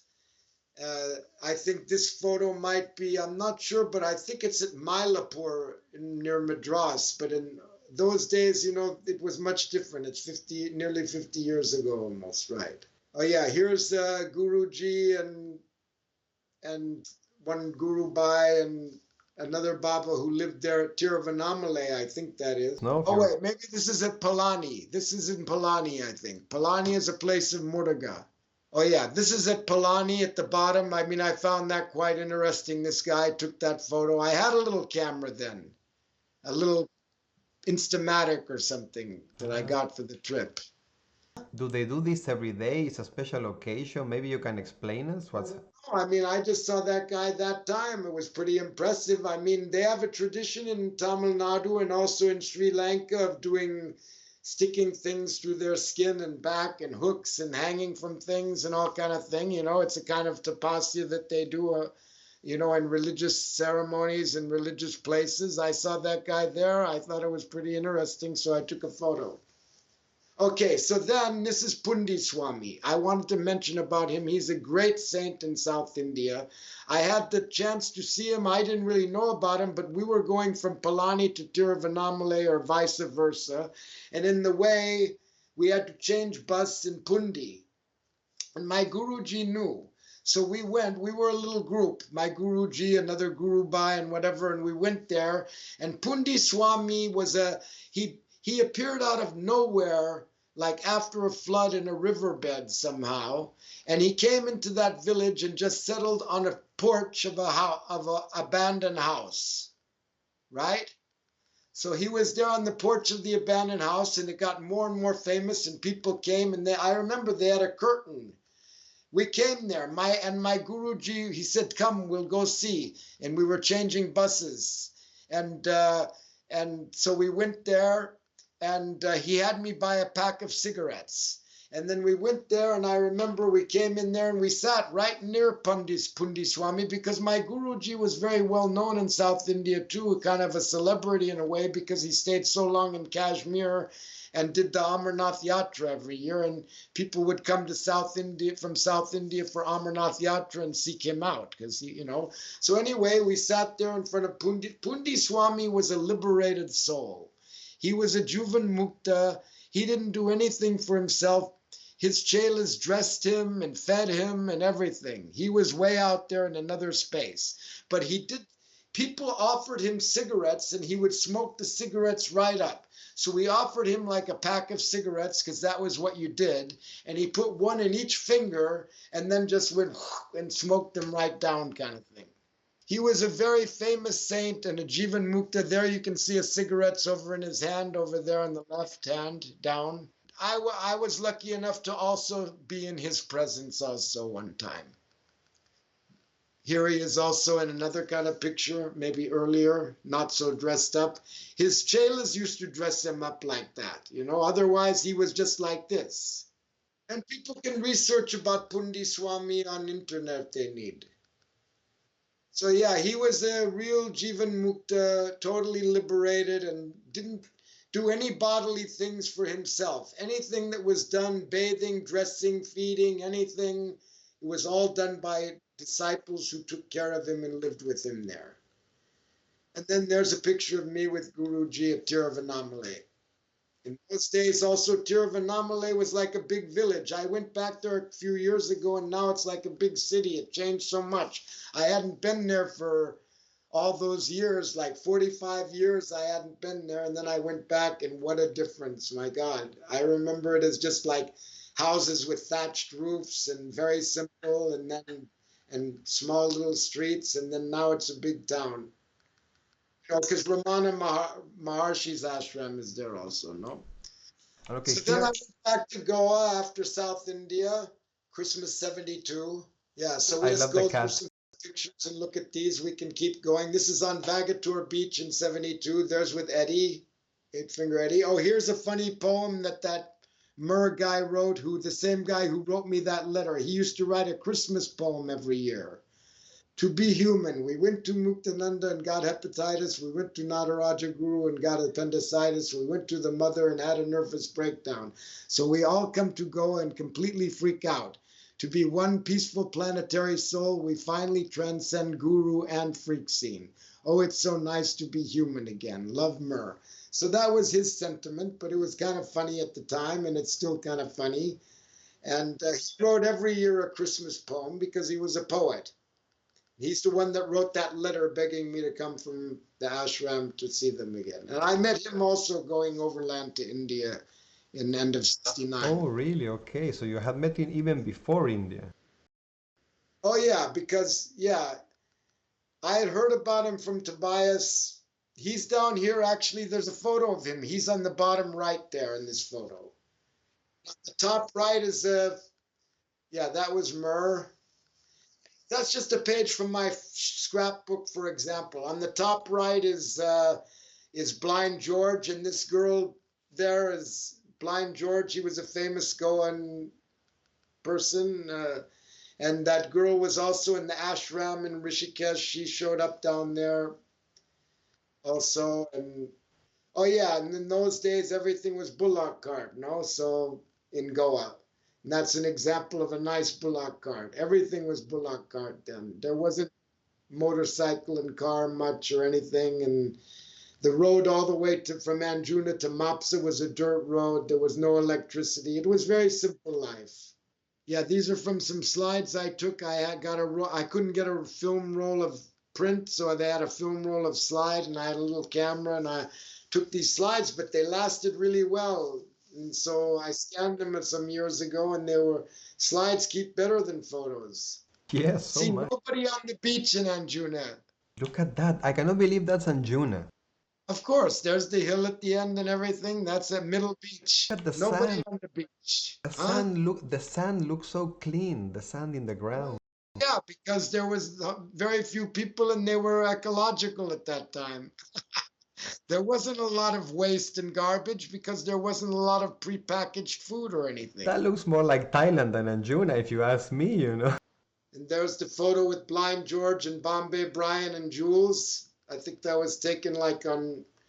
Then there's the Goa Sadhus, Sadhu Tom, Sadhu Paul, and Martha, and George, Sadhu George. I think we have never seen this one also, no? No, I don't think so. I was in good shape doing a lot of yoga. Yeah, you had the physique of the yogi, you know, Yeah. I like this photo of Sadhu Martha. That's a cool photo. Great. Yeah. See, nobody was on the beach then, and the sky was so blue, the sea was so blue. It was another time. Goa was really paradise then. Yes, and the then, sand. After it got spoiled, what to say? I'm tripping with the color and yeah, how clean the sand is, you know. Yeah, Goa very different now. Sadhu George and Sadhu Paul, but Paul's got his head down. There's Sadhu George and Sadhu Tom. And you see behind, there's no houses. There was very few houses and this and that. There's nothing. Yeah, it was so great. They were from America, they were from... Yeah, these two both from America. I don't know where Tom is now. George lives in Maui in Hawaii. And Sadhu Paul was living in Hawaii for a long time, but then he came to States briefly, and I think he's in Spain now. And then here's Eddie on the porch. Eddie lived in a house for the first 2 years, and I stayed there, what was it, in beginning of 70 and end of 70, and then 71, he moved to Eddie's porch. And he lived on this porch. In front of Joe Banana, there was a ruined house, and there was a little veranda porch, and he just lived there. And that's where, and there was a little compound in front of it because there was a kind of broken wall or whatever and a compound. And that's where the first flea market started, was right in front of Eddie's porch. And nearby Eddie's porch was Kurt's tree. This was a German guy, Kurt. He just lived under that tree there. Going to the beach from Joe Banana's, like one tree on the right-hand side. So Eddie also was kind of living like a yogi, no? Like living in the porch, not in... Just living on the porch, and they had a little fire inside the ruined building. So here's photos from the first flea market at Eddie's porch. I used to come there with my guitar and play. I used to come to Eddie's porch and play for him a lot also. And anyway, because Eddie and I went back to the time when there was just 15 people there, no? Okay, here's the first flea market. There's Eddie's porch in the background. Here's some people sitting on the ground with their different things. Some people made, some cakes, or some people made this or that. It was, pretty basic in the beginning. There's Eddie and some people. This is all the flea market. In those days, a lot of the wells was just a hole in the ground like that. And that's how you'd have to put the pot down with the rope, and you had a bucket or whatever, and it was just a hole in the ground. And sometime at night, some people didn't have flashlights. You had a coconut with a candle, or and that served as a flashlight because there weren't batteries. And many people fell down the well, like, because they were trying to walk in the dark on a moon. And if the moon was out, you could see, but if there wasn't a moon, it was pretty dark. And it even happened later on that people, I remember one time later on when motorcycles started to come and people started to rent motorbikes, which wasn't till after the mid-70s or around the mid-70s. And somebody even drove down, was driving and went down a well in the motorbike because they didn't see it. Wow. I wonder, do you want to share your story about your well that happened later? Well, even when I moved in '86 to the house where I lived for 25 years, behind what was after came Orange Boom, but behind Orange Boom, Orange Boom wasn't there when I first moved there.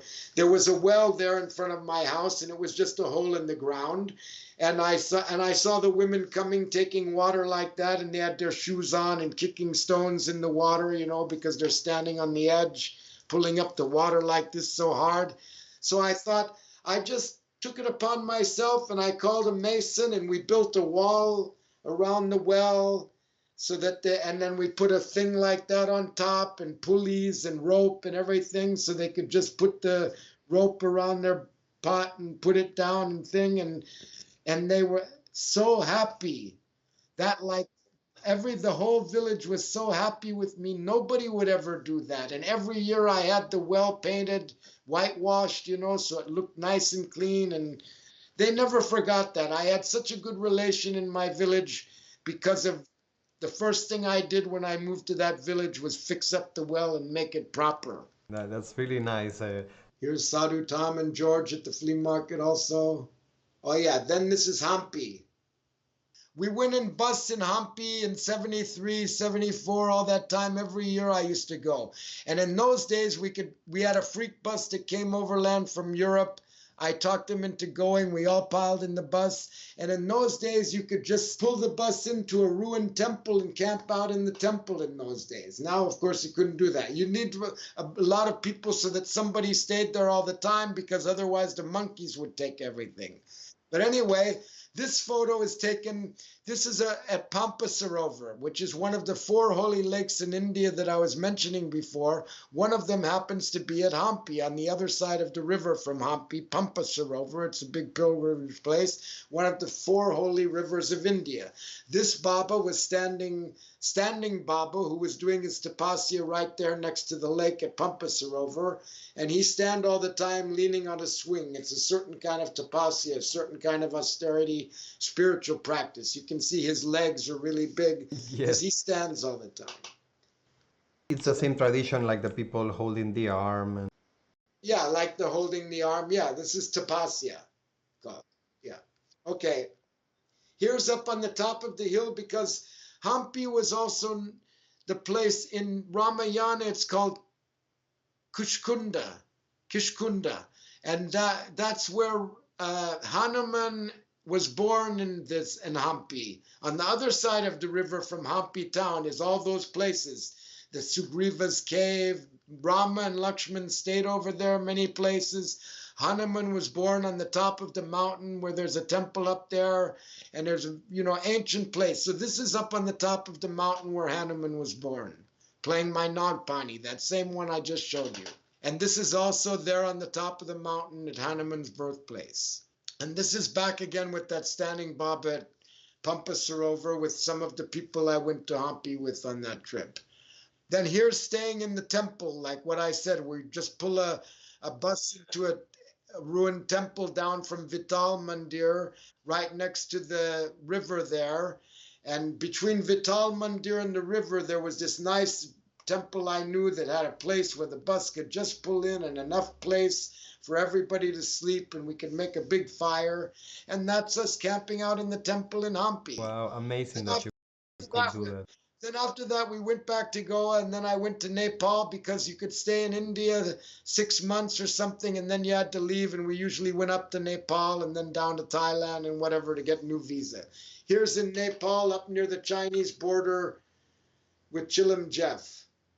Here's one Baba I knew for many years, Babu Giri. I knew him from Amarnath in 70, and I used to meet him everywhere because he used to come and go also. Then he'd go for Shivaratri in Nepal and then Amarnath and all around. So I knew him long time. Oh yeah, so He's in so Nepal cool. at that time, I drew this picture also. This was a picture from one of my scrapbooks. You can't see what it says on the bottom. Can you zoom a little bit more out? Oh yeah, I am not, the universe is myself. Okay, let's see the full picture again. Right, okay. I love that drawing, by the way. Yeah, I used to draw. I used to draw sometimes. I have some funny drawings. I would love to see more if you ever find. That one was done in 73 when I finally left India, middle of 73, to go back to the West. Mother wanted to see me after nearly 4 years in India, 3.5 years in India. So I got a ticket, Delhi, Kathmandu, Bangkok, Bali, Hong Kong, Tokyo, Honolulu, San Francisco. On Japan Airlines, I got it in Delhi. It cost like one way $700. Yeah, wow, what That a was the nice way most to. expensive ticket that travel agent that Trips Out Travel, Harish in Delhi, was the most expensive ticket he'd ever sold till then. Usually he dealt in charter flights. This is in Kathmandu also, that picture that's at the end of my scrapbook. Amazing photo. At the burning Yes. ground at Bagmati River, just next to Pashupatinath. So yeah, Nepal. Then I went to Burma. This is in Pagan in Burma. This very nice picture. Yeah. Then this is in the hill tribes in Laos. Ah, okay, yeah. Here is like Southeast Then Asia.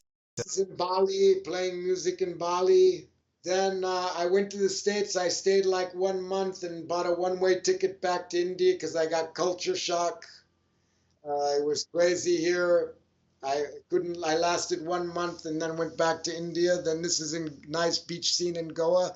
See, nobody on the beach, no No chai shop. shops, anything. Somebody's hut they lived in there. Used to be able to build a hut on the beach and stay in the hut.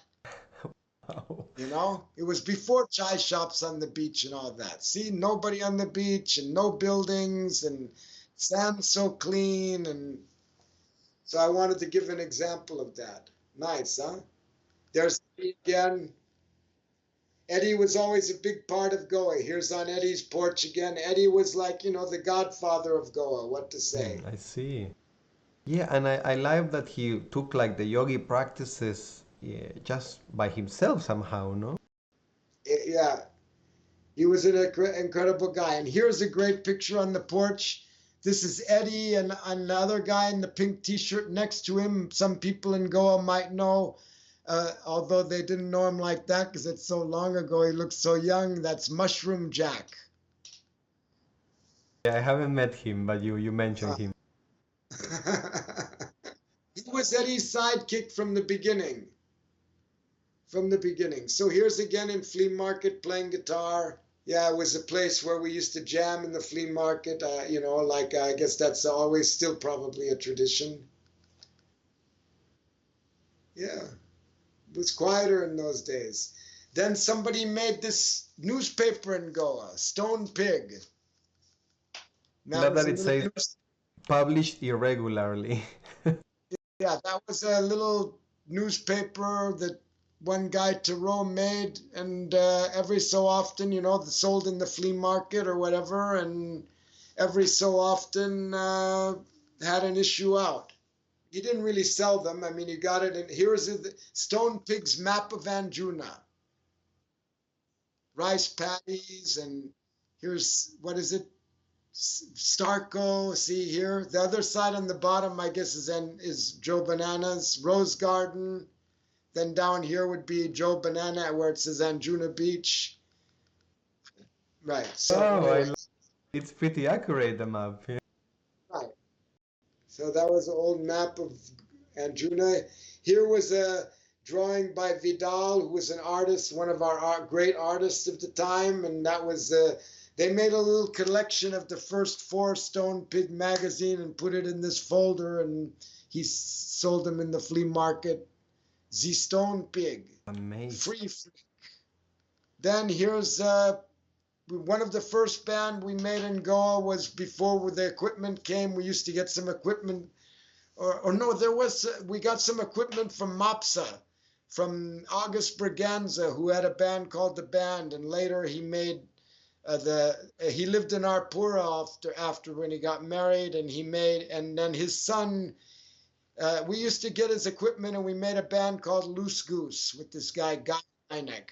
And later, his son Clive started the Saturday night market on that property where August used to live. He had for a time, a kind of restaurant Goan cultural show thing there. I forget the name. So this will be Anyway, your yeah, it was one of the first band, Loose Goose. right. Started to go. Here we were rehearsing, but we got electric equipment sometime and went electric, and then we started to go more and more electric.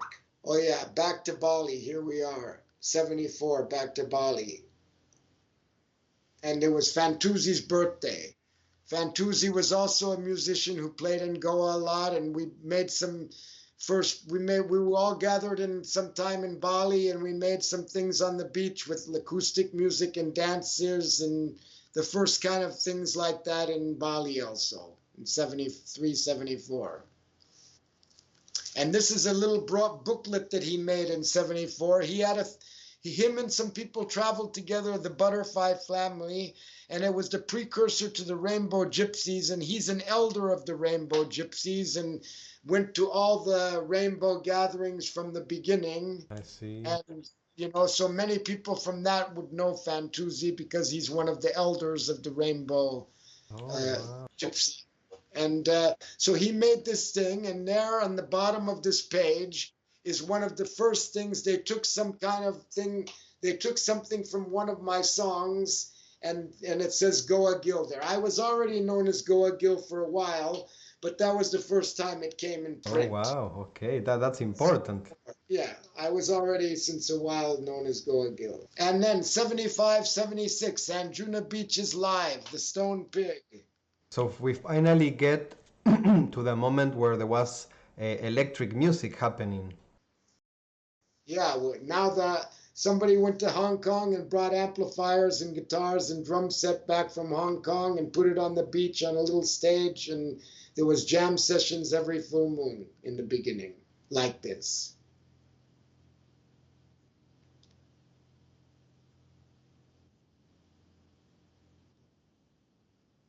Oh, this one. And then, yeah, I used to DJ sometime. This is like one of the first photos of me DJing. Yeah, on wow. set player, and that was with cassettes. So you are dealing with like normal cassette decks there, no? Yeah, and there's that Fender amplifier. Goa 76, 77. Then it started to get more organized with the music and bigger. Yeah, you can already see much more people. Eddie used to come up and sing sometimes, especially in the morning, like morning jam session with Eddie singing, and he used to scat sing because he was a bebop musician, so he made all that kind of bop and Oh, whatever. amazing. But crazy stuff, not like me. He was very crazy. We'll have an example after with some of the thing. Here's Eddie. There's Fantuzzi behind also. Here's there's more anyway.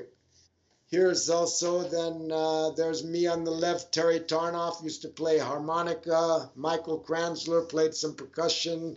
On bass over here was German guy named Nafi Asanyasin. Here's Fantuzzi and the flute player Gino. Neil, the guitar player over there, Fantuzzi, Nafi, and Neil. Neil was a great guitarist. He was the leader of Anjuna Jam Band and wrote many of the songs. Here's Eddie. This is more jam session time with Eddie doing his thing. Yeah. Here's a full moon party in 77. Getting bigger. Yeah, getting bigger. The word spread it all around the world, and people, more and more people came.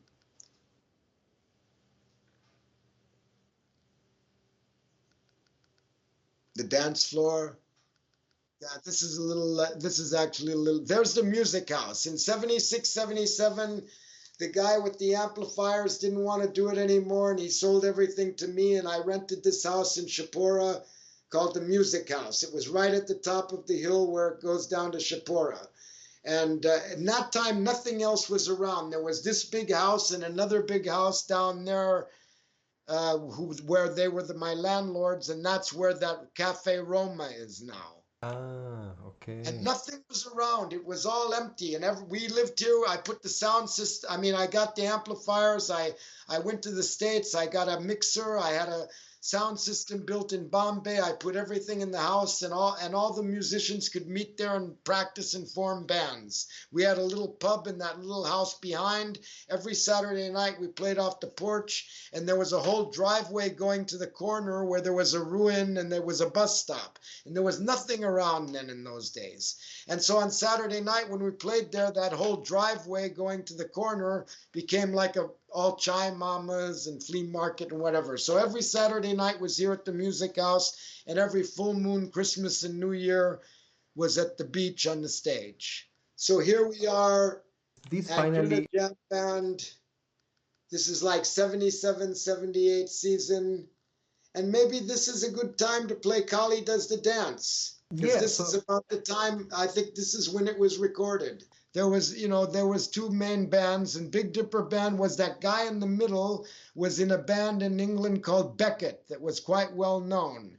They were going to be the next Led Zeppelin, but something happened in the band and he quit and came to India because the other guy on the left, Nipper, the lead guitarist, was his buddy. They grew up together in South Shields near Newcastle in England.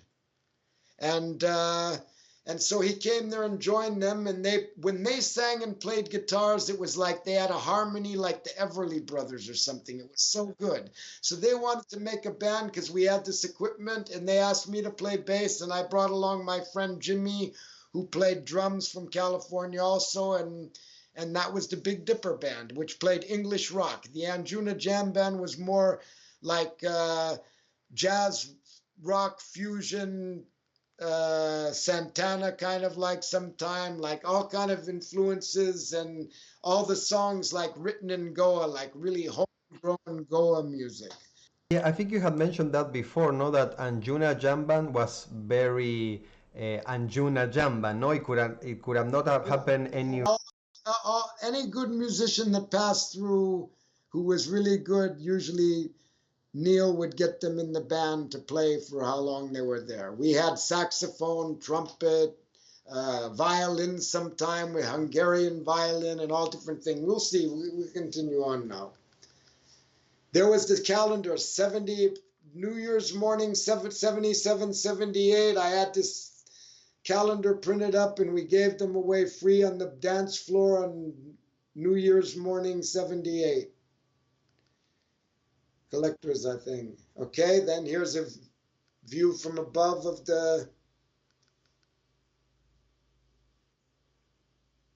then some pictures from the scrapbook, just for example. Yeah, like another whole page of the scrapbook, right? Yeah, whole page, right. Then, oh, that's a close-up of me on bass. So serious. I became a bass player in a lot of time. First I was like rhythm guitar, but then there was no bass player after, and only one guy, and he wasn't around all the time. So then the Big Dipper Band asked me to play bass, and I was pretty good at it. So then I played bass a lot, it seemed.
that's all. I've had my share of nightmares, didn't think it could be much more. And in my brother I show the lady alone.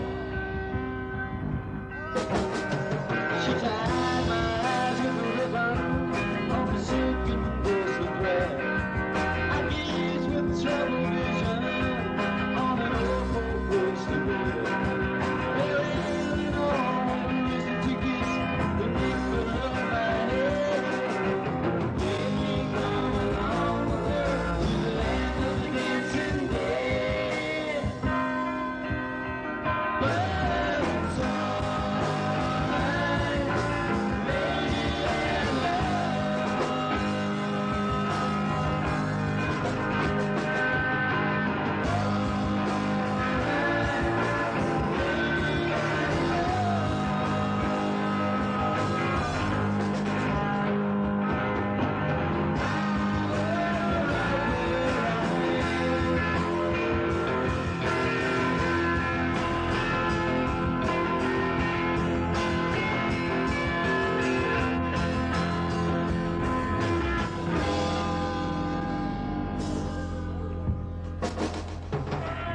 she cares with the love and beauty, like a mother to her son, like a living, dying sea and being all rolled into one. And all at once I heard some music playing in my room. Same old song that woke me up, reminding me of home. But it's alright,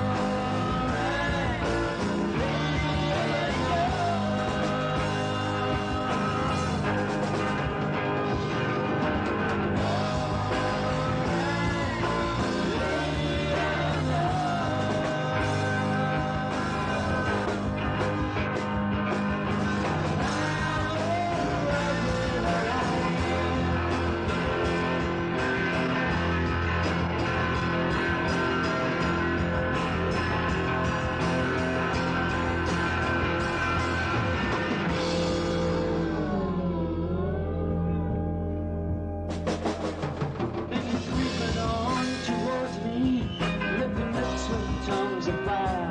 A host of golden demons, screaming lust and those desires. And when it seemed for certain that the screams could get no higher, the voice above the rest screaming, "You're alive!" But it's alright, lady and love.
Amazing. This sounds so good also. How did you manage? Let me tell you, these were just recorded. We had the stage there on the beach, and in front of the stage, about 20 meters, we had a DJ hut. I mean, a hut, a bamboo hut, where the mixer was, and the DJ used to play from there also. And we had two big bamboo poles going up from each side of the hut with a microphone on each pole. And all of these recordings are recorded in a tape deck from those microphones, like out in front of the stage at the DJ hut. Huh? I wanted to share with you that the reaction of the music was great. People loved it. People are asking, I mean, they wish it was uploaded somewhere. They were asking many times. I've toured for years. I have all these tapes of music from Goa from those days, and I've been trying to I digitized them and go through them, and then I've actually got them all digitized, but it's been such a job to go through all the different performances and try to find the best version of each track from both Big Dipper Band and Anjuna Jam Band. And there was another band also called Baga Beach Bums. It's true, we forgot about Baga Beach Bums. So that picture, these pictures, this is a Big Dipper Band. This represents that's the music you just heard, was this group. And that guy standing right in front with this hat here, the Chitrali hat, he was the guy who was in Beckett, Kenny Mountain. Kenny Mountain was the singer and rhythm guitar, and Nipper was the lead guitar, myself on bass, and Jimmy on drums. I have to say, the band was sounding good. Yeah, keep going on now. Yeah, it was very good band. That's why it was very popular. But it was more English rock, and which people liked, but Anjuna Jam Band was like, songs about Goa written in Goa by a bunch of freaks and more kind of jazzy. And we'll hear examples. Let's keep going, yeah. Okay, here we are, Anjuna Jam Band. Let's play Kali Does the Dance now. This is Anjuna Jam Band. The singer was Roberto. Neil was on lead guitar. I'm on bass. I think Nipper was even playing rhythm guitar in that recording. Steve used to play trumpet, but I'm not sure if there's trumpet on that particular song, but Bucksheesh Boulevard has the trumpet. Let's hear the Kali Does the Dance. Let's do it. Actually, I mean, people might know already Kali Does the Dance because there was like a trance version that you did, no, with the Nomos. Yeah, we did a remix because I was, playing bass in that, and we thought it'd be funny to put that in a track once, and we did, and the song was written by Roberto, was a kind of like a kind of poet and whatever with Ira Cohen up in Kathmandu, and he wrote poetry and came to Goa, and he was a singer also, and he was kind of like Jim Morrison in a way. And Neil wrote the music, or the band wrote the music.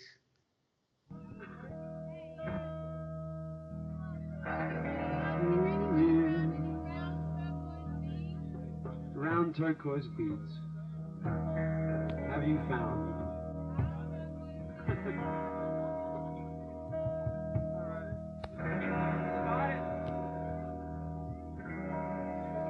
Fire and flames stretched across the universe. Who is that black thing dancing with her sword out?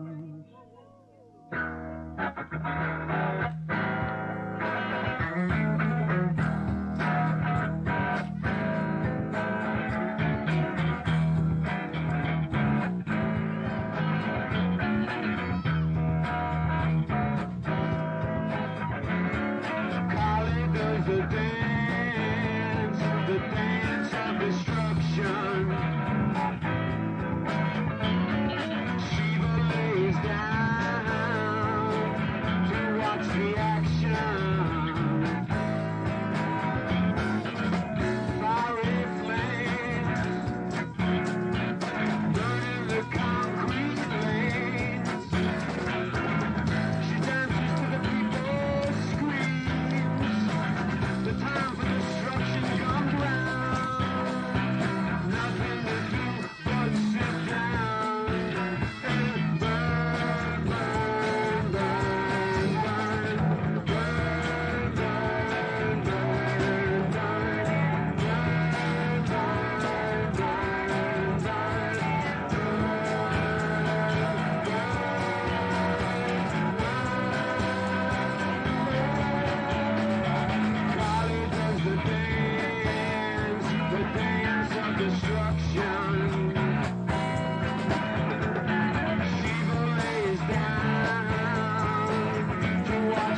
That sounds Got out the cool. Bum Shiva. Somebody yelled Bum Shiva from the audience. Wow, very, very Got good. out the Bum Shiva.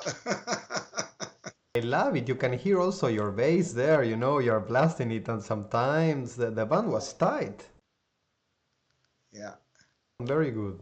I love that. Thank you very much. I think not many people realize that this is a full track. Well, I mean, that was the music of Goa in the 70s, late 70s. There's definitely a lot of people wishing this would be a release and they could find it somewhere. To get it together, I have it planned and I'm trying to do it and I'm working on it. It's been taking some years, but I hope to do it soon. To give you a little idea of the instrumental jazzy side of Anjuna Jam Band. And the trumpet and everything is there.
Har Har Mahadev. Amazing, thank you. There's so little left of what happened in Goa in those times, you know. Right. Amazing, It really. was also it was a great period, I tell you. Actually, even that Bakshish Boulevard, that version might have been recorded in Pune at that Mood 78 thing we did. And later after this was like February full moon 1978, these pictures. And then after that, somebody came from Pune and took us to, well, we can continue on. That comes after. Big Dipper Band, right? That's a good photo. There's Eddie. Here's some of the crowd dancing. Thought that was interesting. Here's Anjuna Jam Band Very in good. full regalia with sax and trumpet and dancers. And this looks like 79 maybe, or 78, 79, yeah, something. Wow, got big there. Right.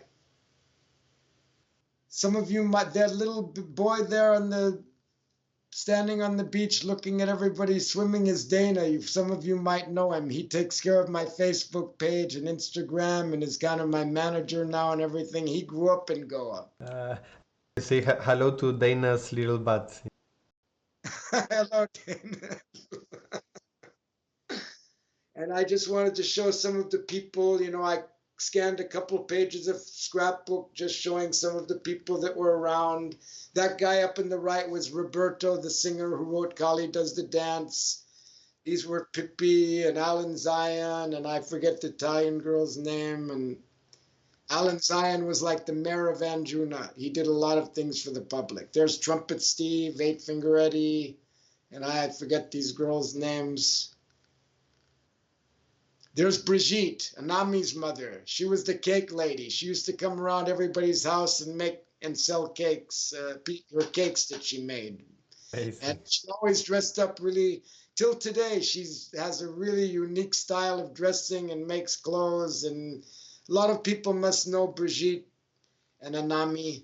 Amazing, wow. That's in then here's more scenes of people. Here's a band photo of the Big Dipper band down. Here's some other people, Alejandro, Sonny. Oh yeah, that brings me to this. Shall I read this thing? Let me just read this now. Yes. That guy Sonny up in the left corner wrote this.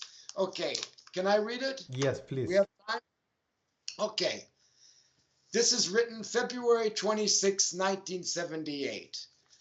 Electric night in India. A cosmic wave rushes across the Arabian Sea and explodes in a shower of white light upon the shores of Anjuna Beach. The night is aglow, fluorescent from the moon rising behind the palm trees. Light the chillums, the stage is set. Anjuna's full moon party is about to begin. Here gathered on Anjuna Beach, Goa, are the nomad freaks of the world. From Europe, Australia, Japan, North and South America, even Africa they have come. For some, it is a hard 12,000-mile journey. For others, a trip in time. For here are the flower children of the 60s and even the beat generation of the 50s. Hundreds live here all year round, while thousands of others journey here during the season, which runs from first full moon in October and ends in the fiery month of May. Once each month, the full moon, the 7 communities that comprise the Goan scene meet on this beach in the spirit of a party. The air is filled by 7 communities. He means Vagator, Shapora, I see. Arabol. It used to be Kolva and this and that, and there was Baga, and 7 communities that comprises the Goan scene meet at this beach in the spirit of a party. The air is filled with the magic smell of hashish, and psychedelic electricity fills the beach. Roman candles make an occasional appearance, lighting up the sand and revealing hundreds of small circles of freaks sitting around a candle or two, passing joints, chillums, and various gifts of love. This semicircle of circles surrounds the dancing area in front of the stage. A cliff forms its back. You can move on through the photos a bit. On stage, the Anjuna Jam Band is warming up. For hours, the PA system has been vibrating from tapes of Hendrix, Stones, and Beatles. But now the moon has risen above the cliff and hit the stage, and at last the electricity for the amps is at 220, and all is ready to flow. All goes quiet, flaring eyes stare at each other as heads nod. 1, 2, 3, boom! The sound of the ocean's waves are replaced by thunder. Thunder not made by storm clouds, but made by free-flowing spirits of light. Bodies sway as rhythmic vibrations filled every molecule of consciousness. The party has begun. For hours to come, it is difficult to move as dancers surround the stage area, shaking wildly in the sand. Music ebbs and flows until the drummer burns out and the sounds of tape fill the night again. The next group starts to set up their equipment. It's almost midnight, the full moon is straight up and down, and the energy is rising.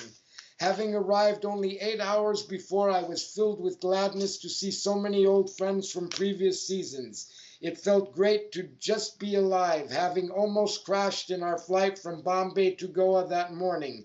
Smoke, fire, dying engines, but we made it anyway.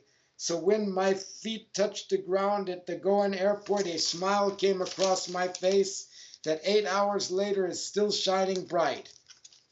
Again the tapes stop. Nipper, the leader of the Big Dipper band, takes one last puff toke from a chillum and steps up to the number one mic. The moment has come. An explosion occurs, an inner ignition of soul R energy. All things become one as this force encompasses all, yet the mind still questions when, where, how, who, how could this all be? How could this scene possibly exist here in a space where the electricity is hardly strong enough to light up a 40-watt bulb? Electric music drifts for miles in every direction. Here where oxen still supply the labor force with its mobility, the jet-set acid generation functions in full power, stranger than fiction. The power was born in 1974 when a prominent member of the Anjuna scene arrived with a complete Fender sound system. From this sound base, this music scene has grown to 4 full bands, various light shows, recording equipment, and a giant tape library. When erected on the stage at Anjuna Beach, an impressive display of freak ingenuity and cosmic free-flowing energy combined to make up a spontaneous reaction, comparable only to nuclear fusion. Each new riff is a unique experience, taking the mind ever deeper within itself. Inside, it's all inside, a driving force, an ultimate force, a stronger force than anything on the material plane. Spiritual energy brought to this dimension by the sheer magic of our Goan musicians. All goes wild. Everyone on the beach is mind blown. Their brains short-circuited from the transitions of dimensions. Those in the dance circle find it impossible to stop dancing, their bodies now just an expression of this all-powerful force. Smiles, laughter, waving arms, stomping feet, all is ultimate bliss. Peace on earth, goodwill to all men. Rock and roll is alive and well in Anjuna Beach, Goa. Sunny Rays Sunshine.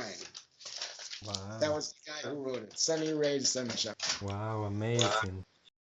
And Mary is sitting up there in the middle of the top photo also. Okay, yeah, so Anjuna Beach Rays, what to say. Thank you for Look, reading up on that. the top right, there was even a magician guy who came and did magic for the kids and birthday parties and everything and at the flea market. So yeah, it was a great time. So then somebody came from a bus from Pune and wanted us to come and play in Pune. So we piled all the equipment and all the bands on a bus. We went to Pune. It was Mood 78. It was a 2-day thing for full moon. And Anjuna Jam Band, Big Dipper Band, Nutty Nutty, Average Orange, which was a Rajanish band from Pune, and Flea Market and this and that, and 2 nights at BJ Medical College ground in Pune. in, oh yeah, here we go. Mood 78. Philippe and Dominique also. They did Brazilian kind of music, bossa nova. 23rd and 24th March 1978. Flea market, second day at 4 p.m. There you go. Oh yeah, another interesting story was then we packed up from the gig and we went over to the Rajneesh ashram, it was at the time, and we went in to have some breakfast because they had a nice vegetarian restaurant there. And then while we were having breakfast, somebody said, come, Bhagawan is giving darshan. So we went in there and sat for a while and had his darshan, and then we decided it's time to go and get on the bus and get back to Goa. So anyway, then in Goa, we had music house every Saturday night. As I said, we used to play off the porch. And here is one night where we had 50s night. And we all dressed up in 50s clothes and did all 50s songs from the 50s, like Elvis Presley and Big Bopper and all kind of thing. So here's some funny photos from that. Well, this is not 50s night, that's another night, but there's Roberto singing again. This is again on the porch. There's the violin from Hungary and saxophone from Italy, and Juna Jam Band, Neil on guitar. You know, we had different musicians coming in and out all the time, every season. Looking good. There's bass. My grandfather was visiting Goa that year. He was 84 years old. He came to see me there. He stayed like 1 month. Wow. That was his hat. I was wearing his hat on that set. We put him in a chair right on the stage next to us so he could watch, and some girls were dancing around him and everything. He enjoyed. Wow, amazing. Yeah. Then we traveled around India a bit because he turned 18 in India. Remember I told you the story? Yes. So yeah, we went to visit some of the places that he'd been to India a number of times. We went and visited some of the places together where he'd been before. Anyway, here's the 50s night. Everybody dressed up. Look, even Kenny got a gold suit made like Elvis, and yeah, it was all. I love it. Gilbert Garcia over on the right, he was in Baga Beach Bums. He had his own band, but then after he joined Anjuna Jam Band, Big Dipper Band, his lead guitar. Franny, the singer, also was a singer. William from Mopsa, we got to play drums after Jimmy didn't play anymore. So we got this William from Mopsa. He was a Goan drummer, and he played, and he went on to become quite a famous drummer and also percussionist in Goa. We trained him on the drums. And then these are some more pages from the scrapbook, like, 50s night still that looks like. Amazing. We did all Do You Wanna Dance and this and that, and I don't know what was that song I used to sing there, I forget. But anyway, look at that picture down of Kenny on the left. Funny, no? Yes. That's a good one. In this golden suit. He was the guy who was in Beckett, Kenny Mountain, and then came out to Goa and was, in the Big Dipper Band, one of the main guys. And down on the right is inside the pub we had there. We had a little pub. Those girls were working in there. Here's this picture, I think, is Christmas Day, 78, 79 season on the beach in Anjuna, Christmas Day morning. Here's like people having food in the music house. We had a whole bunch of people like hanging out there. There's me and Neil and Juna Jam Band.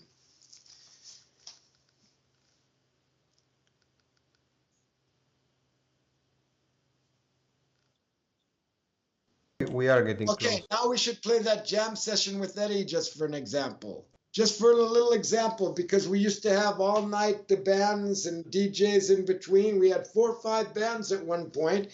And then in the morning, we had like a jam session where some musicians from different bands played together, but also some people who weren't in bands could join and play also. And then Eddie used to come up and sing. Someone has lost some small turquoise beads. If you find them, can you bring them to the stage?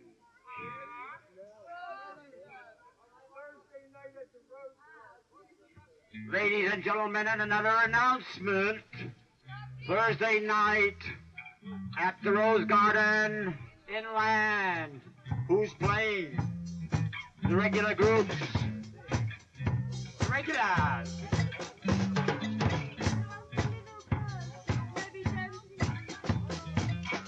Someone's lost a little purse down on the beach.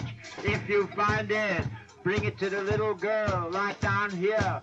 She's looking for a tall boy. I want to see ya, bing dabba dee ya, oh dabba dee ya da. But you said you were going to give me some money. Where is it, baby? Where's it coming? I don't know why. Why are you so good to me? How can I go on like this? Everybody's so nice to me and I'm so loud.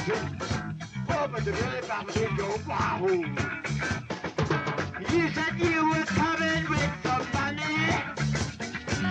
Where is it, baby? Where did it go? What you doing with me, baby, honey? I don't know. I really don't know what is happening here. What's going on around me?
Anyway, that kind of cuts off. I think it's longer on the original tape what to do.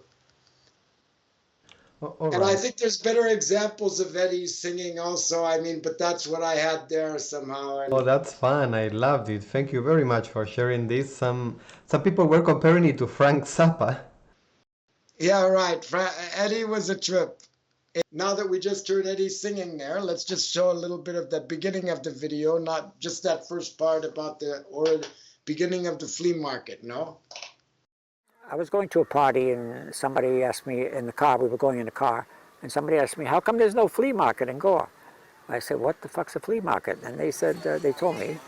And when I got back to Anjuna, I asked some of the people around, you think we should have a flea market here? And they said, yeah, let's do it. And I had a friend of mine, he printed up a sign, flea market next so-and-so. I think the first one was on Valentine's Day. We didn't do it every week at the beginning. We did it on some certain dates. We thought propitious. And it was all happening in a little lot just in front of Joe Bananas. There was a little lot there, much smaller than this. And the following year it became more weekly. And then one year we did it Friday one day, Thursday the next day, Wednesday the next day, so the Indians couldn't get a hang on what we're doing it, you know. Finally it became Wednesday because Wednesday, Mercury market day. So it stayed that way. Then it got so big it moved out of the compound and moved outside. And now it's just become a monster. A lot of people put me down for having started it, but other people are making money on it somehow. What can you do? There was a sun in my room, very bright, but it didn't hurt my eyes to look at it. In fact, I could not look away from it. If I looked to the left, if I looked to the right, if I shut my eyes, it was there. If I opened my eyes, it was there. The only difference was when I opened my eyes, I could see parts of the room. And this was power. And then from under my right rib, I felt it was an invisible string attaching me to the sun. And the sun was calling me. The sun was fishing me in like a fish. And then my mind started to work and thinking, if I go in there, it's going to burn my brain out. I'm going to become a spiritual casualty, like you see hanging around in ashrams and all that, burnt out. If I go in, I wasn't ready to die. I realized if I went in there, I might have to die physically. I wasn't ready for it. So I backed away, the sun went out, and that was it. Because I realized to become enlightened, you have to risk death. You have to die maybe, and then come back. And you have no choice. You don't make a choice. Once you're dead, what makes you come back, I don't know. What makes some people come back. But you have to die a physical death. I used to have this dream where I'm being chased. I'm running and running and running. What a beautiful soul, I have to say. He looks so smart, so bright, so kind. He was the godfather of Goa. Lucky to have I that mean, of our godfather. Goa anyway, of the freaks Goa. He Yeah. was the godfather. So some more pages from the scrapbook just to show more party. This is in '79. Now Nipper's not in the band anymore. Gilbert's playing guitar with us. Nipper disappeared, and Scott Thompson also came and was in Andruna Jam Band also, and he's singing there.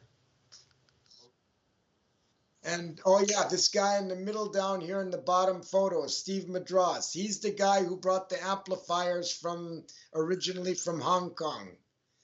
And then after a couple of years doing the jams on the beach, he didn't want to do it anymore, and I bought the amplifiers and built the sound system and got the music house. But he was the guy that originally brought it all from Hong Kong. So thanks, Steve. You helped Goa in a big way. Yes. Here's Andruna Jam Band a la '79 with Scott Thompson, then was on bass, and I'm playing rhythm guitar. And William on drums from Mopsa.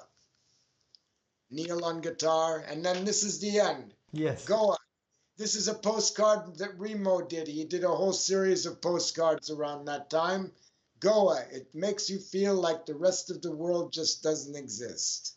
Amazing. So I guess People know how it is. I'm sure everybody knows. Once you get to Goa, it's hard to leave. I also got hung up there for a number of years. yes. Exactly. I mean, here also it's an open ending because basically we are stopping right when there will be the change of generation and electronic music would start to happen, no? Electronic music came then in the '80s, yeah. So this was the '70s. That's another story, the '80s. Yes, exactly. So And the '90s is another story because that's when all the '80s was electronic music, but then the '90s was when it started what they call Goa trance. You know. So yeah, So it's there's more history to go through, but so that was a good. I think we did it. So, okay, then basically I think we will be done. As you were saying, the next shows will, if we will try go with the rest of the history. But yeah, thank you very much for going so deep today in the '70s, for doing all this work. It was fantastic, to hear the music, to see the pictures, to hear your stories. Well, this was the beginning of the evolution of music in Goa. I mean, our music. So I thought that would be an interesting subject for people. Yeah, absolutely. And then, yeah, I think that will be it, Guruji. If there is anything else, now I let people know when is the next darshan, when is the next rerun. But yeah, I think we are pretty much down. Everybody, thank you, Nicholas. You've been really great, and thank you everybody for being here. And wishing you a wonderful day wherever you are, and God bless you. Kushiro, Anandro, sending Ashirvad. Om Namo Narayan. Har Har Mahadev. Narayan Guruji, thank Om you Namo very much. Narayan. Har Har Mahadev.